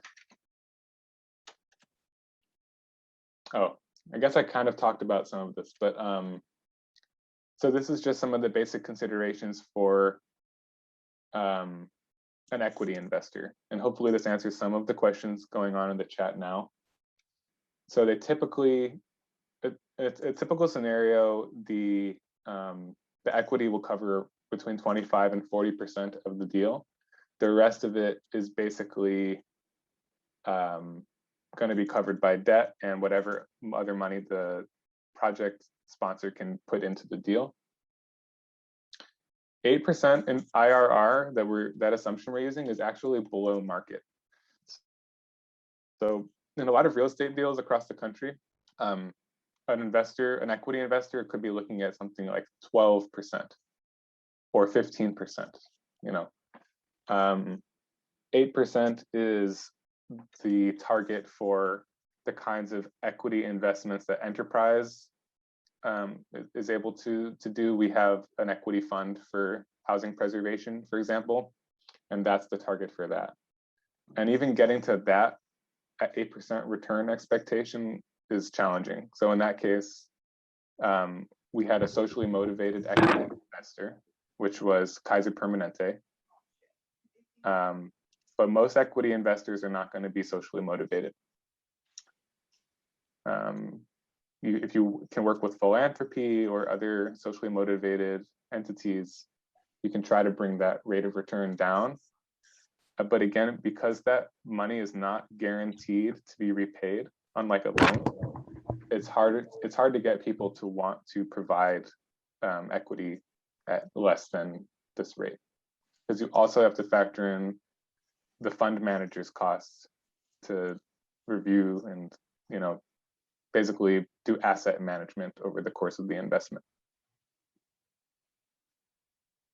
And so we talked about the different ways that the equity is paid back, the returns on equity, again, not guaranteed. And they're going to want a pretty conservative projection, conservative assumptions. And then the equity investor is a limited partner in the ownership entity with the developer. So let's move on to talk about other ways to fill the gap. So I've established that for this project, equity is likely not going to be the great option. But instead, you could look at public subsidy. And the most common way that public subsidy is made available for a deal like this is what's called soft debt. So typically not just a straight up grant, but it's a loan that's made, it's structured as a loan, but it's positioned behind the senior loan. So what that means is you have your mortgage from the bank or from a CDFI that is repaid on a fixed schedule with fixed expectations of how much you're repaying. And the public entity is saying, okay, pay that first, and we'll take payments whatever is left over, kind of like the cash on cash or coming out of the cash flow. But in the public sector version of this kind of, since this is a loan, it's a little bit different. It's typically referred to as residual receipts. But the concept is similar. So I'll show you what that looks like in this deal. So again, we have this gap of almost around $1.57 million. We've tried equity and didn't really work out. So let's turn on the public subsidy. And I had this set up specifically for the deal that NCLT did. So it comes out to about a little under $197,000 per unit. So that's another distinction here, is that public subsidy or soft debt is typically based on a per unit maximum, right? It's not based on the kinds of criteria that are used to size a normal loan. So in City of Oakland, their program might cap that amount at $150,000 per unit. City of Berkeley has a different policy because it's, maybe it's higher cost region or higher cost city. San Francisco's programs might be higher than that even. LA might be lower, so every city is going to have to figure out their guidelines to figure out how much they are willing to put into a deal, because while it's a loan, it's money that isn't necessarily going to be repaid, or at least it's not going to be repaid anytime soon. So we just toggled on public subsidy for this deal. Now let's go back over to the operating pro forma to see what that means. So again, we know our net operating income. We know what we're paying in debt service to our first mortgage or senior mortgage lender. And we know how much is left over from what we're now calling residual receipts. So that is net operating income minus your debt service, and that results in your residual receipts. Typically, when you have soft debt like this, there will be an agreement on how much of this residual receipts goes to the lender, goes to the City of Berkeley or whoever may be providing the money, and how much is going back into the deal for your replacement reserves. I have this set up, it's a 50-50 split. That's typically what this looks like, but it could be different in every city depending on the program or depending on how you arrange it with the lender or the city that you're getting the funding from. So yeah, you're seeing that the loan, the soft debt in this case, it's not being repaid, right? You still have this outstanding balance of the soft loan, but they are getting a little bit of money every year, potentially. And then, you might need to pay that back sometime in the future, but typically, if you're maintaining the affordability restrictions, a public entity will continue to allow you to carry that loan without needing to repay it. And that, of course, comes with a long-term regulatory agreement. And the regulatory agreement is what sets all the restrictions on the incomes that the units can serve, the allowable rents that can be charged, and typically a variety of other restrictions or regulations on how the property is maintained, how it complies with other local laws, tenant selection criteria, things like that. They get baked into the regulatory agreement and the loan agreement from the public entity. So I think we're about to head into another 10-minute break. So I will pause here to see if we have any questions before we do that. And we do have some questions. Let's take a look. Chat. So I've done some answering of questions in the chat. A lot of them were around equity. So looking down, ever use a DAP arrangement? What does DAP stand for? A down payment assistance program? Yeah, it's usually a public sector down payment in which, like the city of San Francisco has a DAP program in which if they come in and they help you with 20% of the down, they own a 20% share of the appreciation at the time of sale or transfer of ownership. And that could be 30 or 40 years down the line. And it's a no payment loan in the interim. Has that ever been brought into play in this kind of situation? Have you heard of those? So that might be more relevant for the next piece we're going to get into. Okay, great. On co-ops. I think the city of San Francisco is actually trying to put together a down payment assistance program for co-op shares for folks that are trying to buy into a co-op. Yeah, okay, thank you. But yeah, so if anyone has any more, but typically these down payment assistance programs are for affordable home ownership. And as was just explained, yeah, the entity providing the down payment assistance loan, you don't have to repay that mortgage or that loan that they provide, but when the property is sold or refinanced, then the public entity gets a share of the increase in value.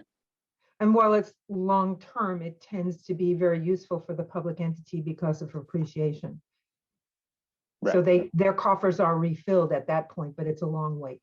Thank you. Yeah, no problem. And that could be paired with a community land trust model to help the purchaser afford the down payment on the property. And then just one last question, and we're going to take a 5-minute break instead of a 10-minute break. This is from Helen. Where do program-related investments come in, as soft debt or as the senior loan? And I'm not sure what program-related investment means. So program-related investment is the PRI, as it gets referred to. Yes. Is basically like the kinds of loans that you can get from like a philanthropic entity. I think it kind of represents a wide range of things. It could be a loan that has to be repaid. It could be considered a senior loan. It'll usually be subordinate, as they say, or a lower priority to repay than the loan you'd get from a bank, but it still might have required fixed payments. It could be structured as a soft loan. It just depends on what the philanthropic entity is comfortable with or willing to do. All right, yeah, great. So foundation. Okay, great. All right, y'all, we're going to have 5 minutes. So coming back at 12:43, and then we will jump into conversion to a limited equity housing co-op. And we might ask folks to, if you can, stay on 10 minutes later. And if you can't, everything is being recorded. See you after the break.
Okay, everyone, we're going to start coming back after our short break.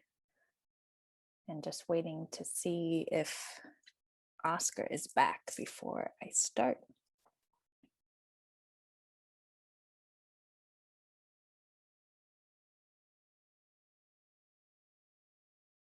I'm very curious about some of the translations for cash on cash and some of that jargon.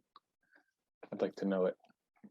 Well, I'll make sure everybody has the PDFs for the presentation in English and in Spanish, and it's been shared in the chat. Yeah. We worked really hard on trying to make the translations as accurate as possible. Thank you, Oscar. Thank you. The next part Oh, is hold on one second. fun. Oh, I was just it's gonna fun. say, Oh, yeah. I mean, I'm excited for it. Well, it's kind of tough unless Yeah. you are really excited about making money and exploiting people to make equity fun. Let's just be honest.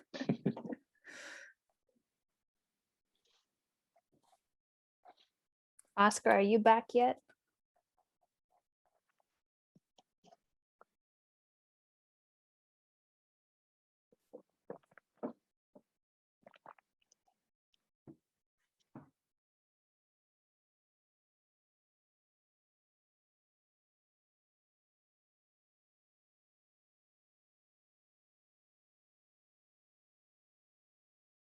Okay, everyone, hold on one second.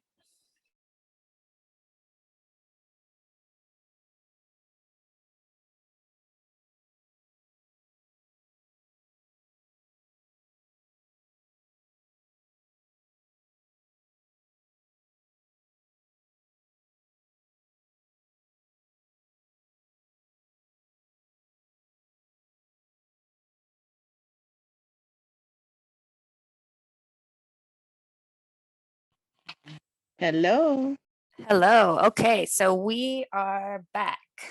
Now we're going to talk about what James is apparently very excited about, which is the conversion from a rental to a limited equity housing cooperative. And again, as James mentioned, this can happen in a lot of different ways. We are talking about one particular way today where the community land trust works with tenants and the community land trust purchases the building as an affordable rental, and then later on converts the building to a limited equity housing co-op that the owners, the co-op members, residents have shares in. So that's the specific thing that we are talking about today. This first slide that talks about the steps and costs to create a limited equity housing cooperative are standard for anybody that wants to create a limited equity housing cooperative, whether they're doing it on their own or a CLT who owns their building. And we will be sending out a handout that goes over in depth all of the things that are involved in forming a members association, what you need to submit to the state in order to incorporate yourself as a 501c3, as a nonprofit. And then the application to the state is, it's long, it's involved. You will need an attorney to review the packet that you submit. There is a subdivision map act that is in place that will require you to put together a map that an engineer will need to be involved in, and a cost of around $25,000.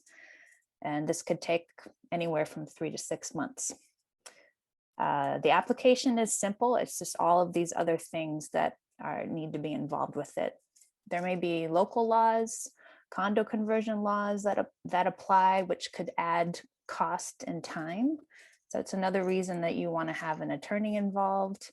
And when a CLT is involved, they'll be working with the tenants as well.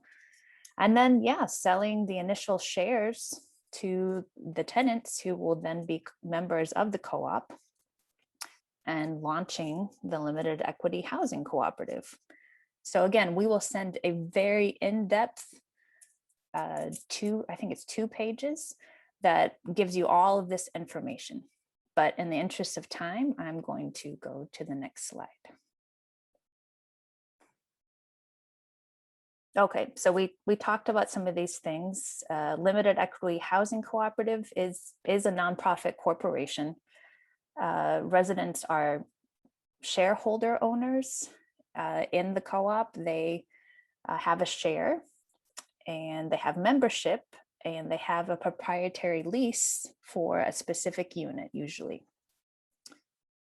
And residents, purchase 1 share each, and the cooperative as a whole pays the building mortgage and taxes. And then, there's the cost of the share. So how much are you paying for your share as a member in the co-op? And then how does that share increase in value over time?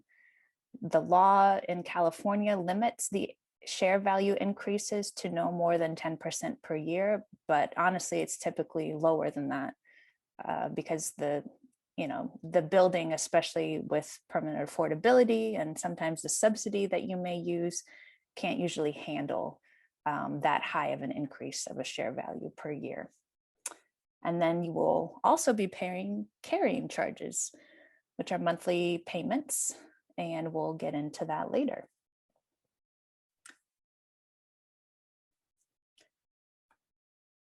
So again, we're looking at how does this happen in the confines of a community land trust. So a community land trust works with residents to purchase the building as a rental, and then it converts to a co-op later. And when it converts, the community land trust, the community owns the land itself.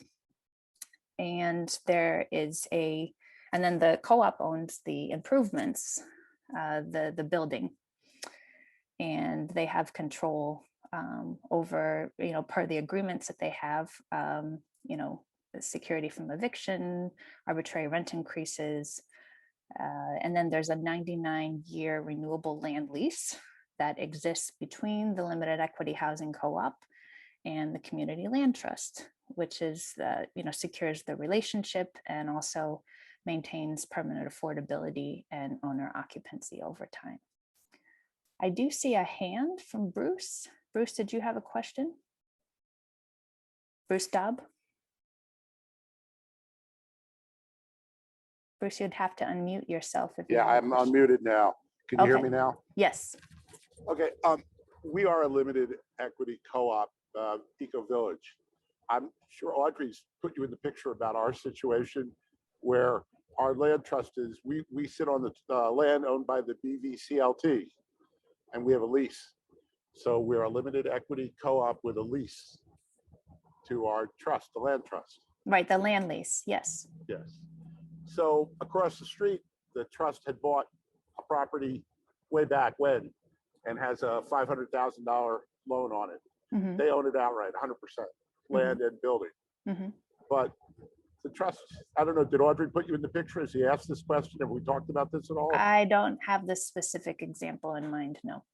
Okay, so the deal is now that my question to you is, can the trust be a partner with the co-op? And I'll tell you why. The co-op per se, none of the people in the co-op has 40 units and it has its own building and 2 other additional buildings, and it's busy enough. Now, the trust said, we'd like you to manage this property across the street, and we want you to own the improvements on the land. We do not want you owning the land, though. Really, we can't, by law, we can't sell the land. But the improvements are basically a deteriorating structure that requires some rehab. It has a negative. Negative's not that big, but it's enough that the co-op isn't that happy with the idea of taking over ownership of the edifice. And the people in the edifice are not co-op members. They have no interest. Some do, but most don't have an interest in joining the co-op. And so it's kind of a little bit of a tough situation. But we'd like that. It's a sister agency. We all work together. We wanted to have a deal here. So my question to you is, and by the way, the trust doesn't have the strength right now as it stands to refinance the $500,000 or refinance the property. Right. And I'm not going to elaborate on that. But the co-op does. The co-op has reserves. It's bankable. It can get a loan for $2-3 million if it needed to tomorrow. It's not a problem. Can the co-op form a partnership with the trust, refinance the building? After the refinance is done, separate out with a quick claim, separate out the land from the building with a quick claim. That's So a they really form a partnership to right. buy the building together. Right. And that's a really good question. Obviously, that's different than this scenario that we're going through because it already exists as a limited equity housing co-op. Is that correct? Correct. Yeah. And that question was asked earlier, and I'm sure that it's been done. It just hasn't been done in my organization recently. And what you're describing does sound to me like it would be possible, but I need to talk to my colleagues and get back to you. And if anyone has, suggestions or experience with this, please put it in the chat. I know that there might be the San Francisco Community Land Trust. James is on their board, and Bruce is on their board. They may have things to add in the chat. But it's a very good question. But I do think what you're describing could happen. But I can follow up with you, and if you send me an email, I'll make sure that I do. Terrific. Are you going to send around slides from this? Yes, everything. It will be follow-up email. It'll have all the slides, all of the spreadsheets that we presented, all of the handouts, and the recording. Terrific. I will respond to you at that time when I get it. Great. Okay. I'm sorry I'm on the road. I'm in the middle of a car ride in New Mexico, Los Cruces, New Mexico. So it's a little hard to stay on the line, but I really appreciate. I think this is an excellent presentation. Thank you. Oh, thank you so much. Great. Thank you. And then go ahead. We can go to the next slide, James. So these are some of the things that are, not the hard costs, not the financing that Bruce was talking about, debt, hard debt, but these are some of the soft costs or hard costs. These are some of the soft costs to a conversion. So there's trainings. People need to know if you're converting from a rental to a limited equity housing cooperative, what that entails for them financially, as a group and individually, what that entails for them as far as decision making and setting up a co-op board, and what they're legally required to do, how they want to make decisions, conflict resolution, living together, community agreements about how you will live together. And there is a thing so we work as NCLT with tenant groups on these kinds of trainings. And we are also working with a bunch of other CLTs and groups in the Bay Area to develop something called Co-op in a Box, which will be rolling out later this year, which is a open source curriculum. It'll be available online for groups to use, for other organizations to use and adapt, and go through all these different things that people need to think about as they're considering converting or becoming a co-op. And all the different resources that are out there and are available, and what you need to specifically think about if you are converting to a limited equity housing cooperative in California. So stay tuned. I'm very excited about this. It's just going to take a little bit more time. And then as part of the conversion process, outside of just training, you have the staff time that CLT staff put in, putting together documents, talking with residents, getting information from them, maybe communicating with the attorney that will have to be hired in order to look over all of the documents and the application packet and make sure that it is complete. If it's been a while since the CLT acquired the property and, did an assessment of it, maybe, doing an updated and, updating the building's reserve study the capital reserve study, so people understand what kind of expenses they will be taking over in the future, and submitting that information to whoever needs it, whatever public entities need it. Preparing a budget of what ongoing operating costs will look like for the co-op, and then what they need to be saving for reserves in order to replace items in the future. Survey that we mentioned that an engineer will have to be involved with, and then some random other fees that may exist.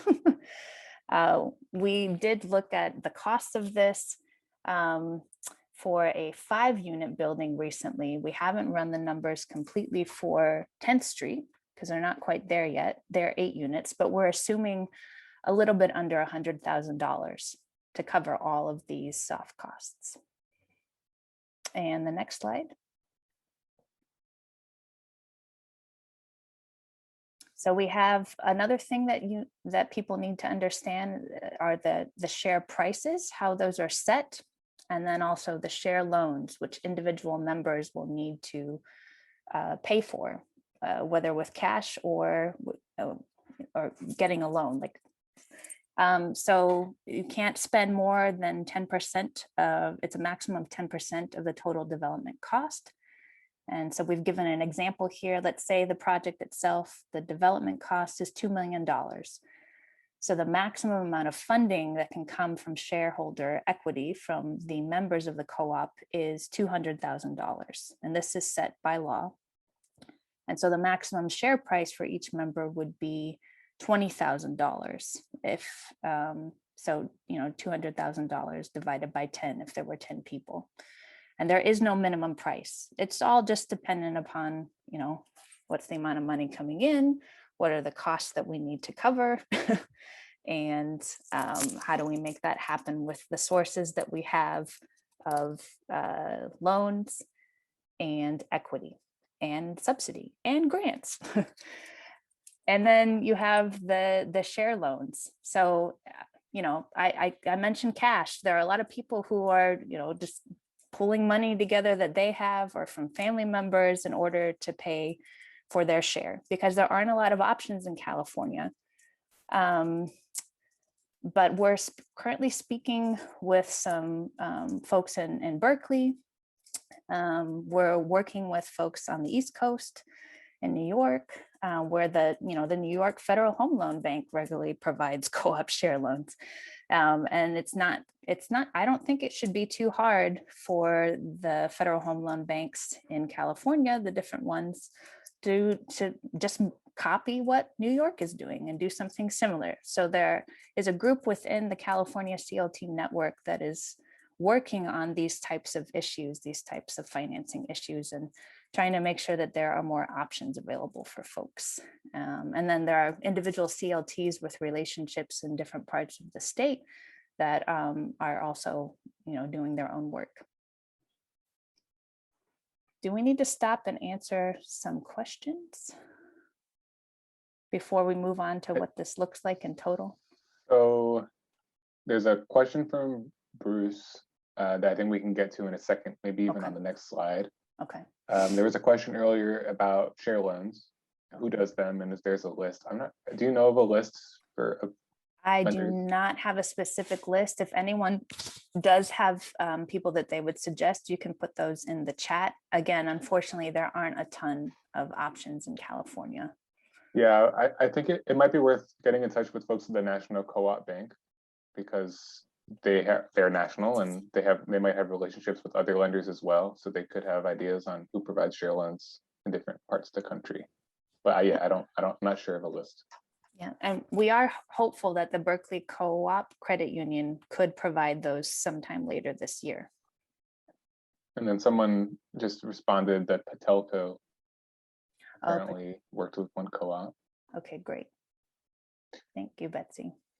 There was a question about the average share for co-ops, like this one. I'm assuming this one being the NCLT 8-unit property. I'm not sure, I've never seen a stat on average share. And I haven't either. It's really all over the place because it's all dependent on, what's the amount of debt that the co-op is assuming that hasn't been paid off yet. And then, you know, what's the ongoing operating costs and the reserves that they need to be saving for. And so how much of that needs to come from share equity. So it's always just a numbers game. What's coming in, what, you know, what are expenses and what's the gap, and then what sources are available. And right, Bruce, what people can afford. Yeah. Affordability. And then sometimes the funding program will have some requirements or criteria for what that share value is based on. Like, I know old HUD financed co-ops, a lot of them tend to be based on the original mortgage principal, some percentage of the original mortgage principal. And then of course the co-op themselves can decide that and bake it into their bylaws when they incorporate.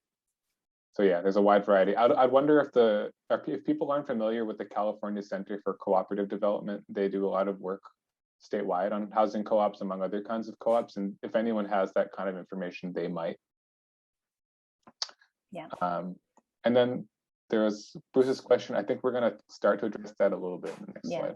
I think we are.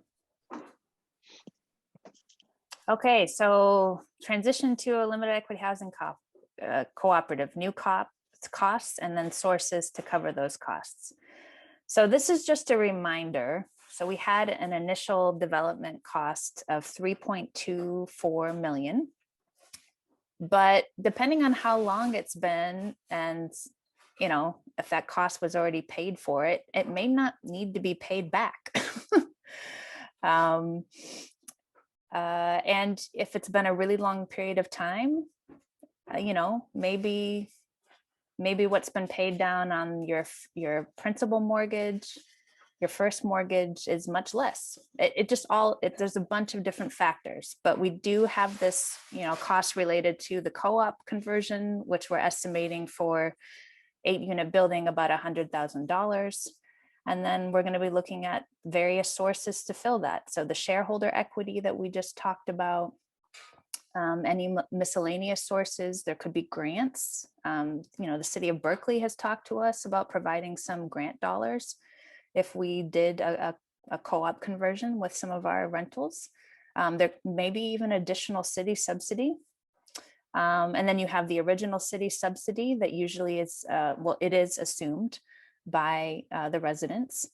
And then the hard debt. So getting a blanket loan from the bank. So it's no longer going to be the CLT that's paying down that loan, whatever the loan amount is, it's going to be the residents themselves that have a blanket mortgage that they are paying down, and they're doing that with their, you know, their monthly carrying charges, which we will look at later. And then if one more slide. So this is just a reminder of what the initial development costs were and the sources for that. So again, some of these things that you add up to the 3.24 million aren't things that are going to have to be repaid. Like the Northern California Land Trust equity here, you know, part of that is our development fee that, you know, may have already been paid through some things earlier. It just depends. This $160,000 of other sources, some of those are grants. So that doesn't need to be repaid. And, you know, the money from the city of Berkeley, the $1.57, that will be assumed by the residents themselves for payment much later under the terms that the city had with the CLT, most likely. And then the, you know, hard debt, whatever is still left to be paid down, what principal is left to be paid down, there'll have to be a blanket mortgage that's getting to that the co-op gets that pays off that original hard debt, but then there's a new blanket mortgage that the co-op themselves is going to be paying for the long term under whatever interest rate they get, and then forever, however long the loan term is. So Bruce, hopefully this, okay, take care, Faiza. I know we're over time. Yeah. I'm happy to stay on a bit longer for folks that want to hang in there. Bruce's question, I think, gets at this. So who owns the improvements when the initial loan is paid off? And since there would be cost savings due to the absence of loan payments, can co-op forward those savings onto its shareholders in reduction of carrying charges? So starting with the first part of that. So who owns the improvements? So if the co-op is refinancing to take out the original mortgage or whatever's, so basically the co-op is taking on any remaining balance that's left on that original mortgage. So presumably some of that's been paid off. So it may, in this case, maybe it's less than 1.28 million. They're also taking on the additional costs that Sarah described earlier that come with the conversion and any other additional repairs that need to be made. So the land trust in this example is no longer the borrower on the hard debt on the co-op. So I believe the ownership of the improvements would technically come under the co-op. I don't know the legal mechanics of what that actually looks like because that's not my area of expertise. I don't know if there's anything on that you wanted to add, Sarah. Sorry, I got a little distracted with answering really? somebody's question in the chat. Okay, You said The- the blanket mortgage? So once the co-op pays off the balance of the original loan that the land trust had taken on, plus and that new blanket mortgage covers the balance of the original mortgage, any costs that come with the conversion to the co-op, and any new repairs that need to be done. Does the co-op then own the improvements? Yes. Yes. Yeah. And there will be a land lease between the co-op as an entity and the community land trust that owns the land. Right. So then the title to the improvements, I guess, would be transferred to the to the co-op. And then since there would be cost savings due to the absence of loan payments, so that's where you lost me because there's still a loan, right? They haven't paid off the whole original mortgage. They're just refinancing it with the new blanket mortgage. Any cost savings would have to come either out of changing or reducing your operating expenses, or just, if some of the principal's already been paid off and some of the other costs have already been paid off, but there isn't necessarily cost savings, but those carrying charges are then under, that's up to the discretion of the co-op's board. And you're in this zone where you're sort of balancing the desire to keep the costs as low as possible, but also making sure that they're high enough that you're not only covering your must-pay mortgage, your must-pay expenses, but you have enough buffer in there to fund your operating reserves and replacement reserves. And that might actually be exactly what Sarah's about to talk about next. Yeah, it is. Although we've talked a lot about carrying charges because they're monthly payments that, go towards paying what you have to pay. You've got to pay your blanket mortgage that you have. You have to save for your reserves, your capital reserve, in order to pay for future repairs or replacements, and cover any costs of property management. There are a lot of co-ops, if they're smaller, that self-manage. And so is there an amount that you're including in there that helps pay co-op members that may take on more of that management responsibility? There are a lot of decisions to be made in regards to that, but that's what carrying charges go towards. And we have just one more slide. We are almost done. Well, maybe we can take these final questions after that. Yes. And Oscar may need to go. So Oscar, do you have a hard stop?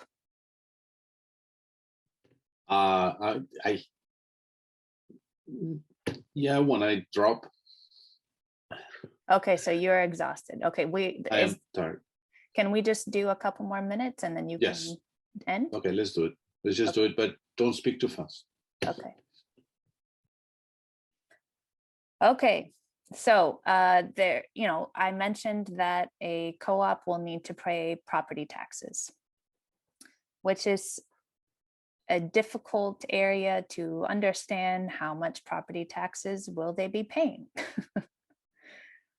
Because it's unclear the way the tax assessors in different regions will interpret what is in the law, which is why it is hard to convert existing CLT rentals to limited equity housing co-ops right now.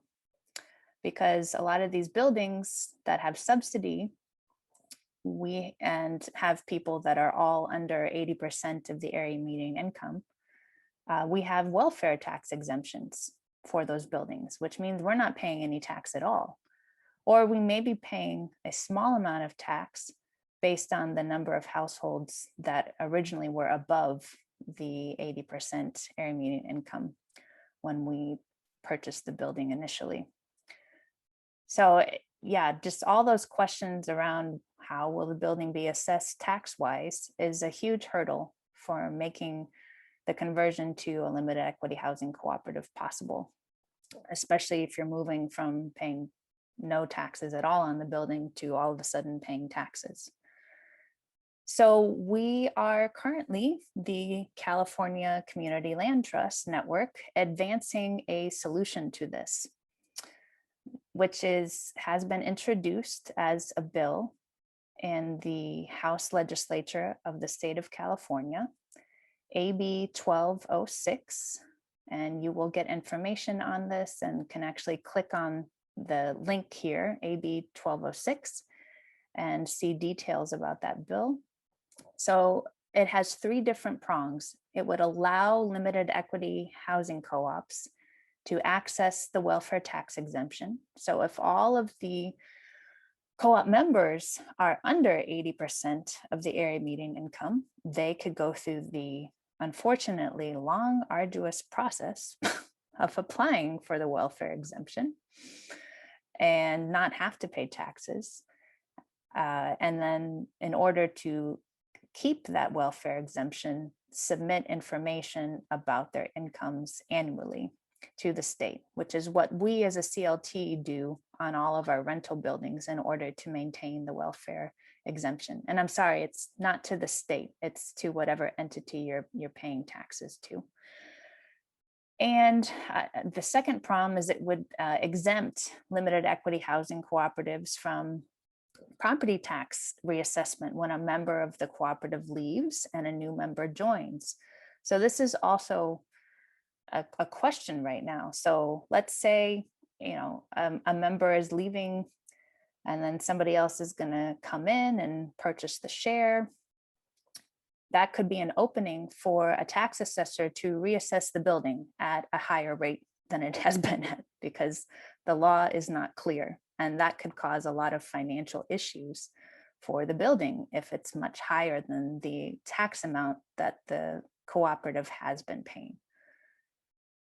And then finally, it would allow community land trust properties to keep their exemption, their welfare exemption, if a resident's income rises up to $140,000 of the area median income.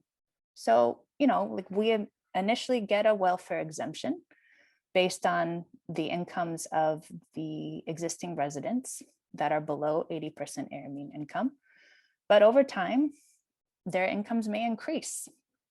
And we're just asking for the state to give CLT properties the same consideration that they give properties that are purchased using limited low-income housing tax credits. So this is already provided for in state law.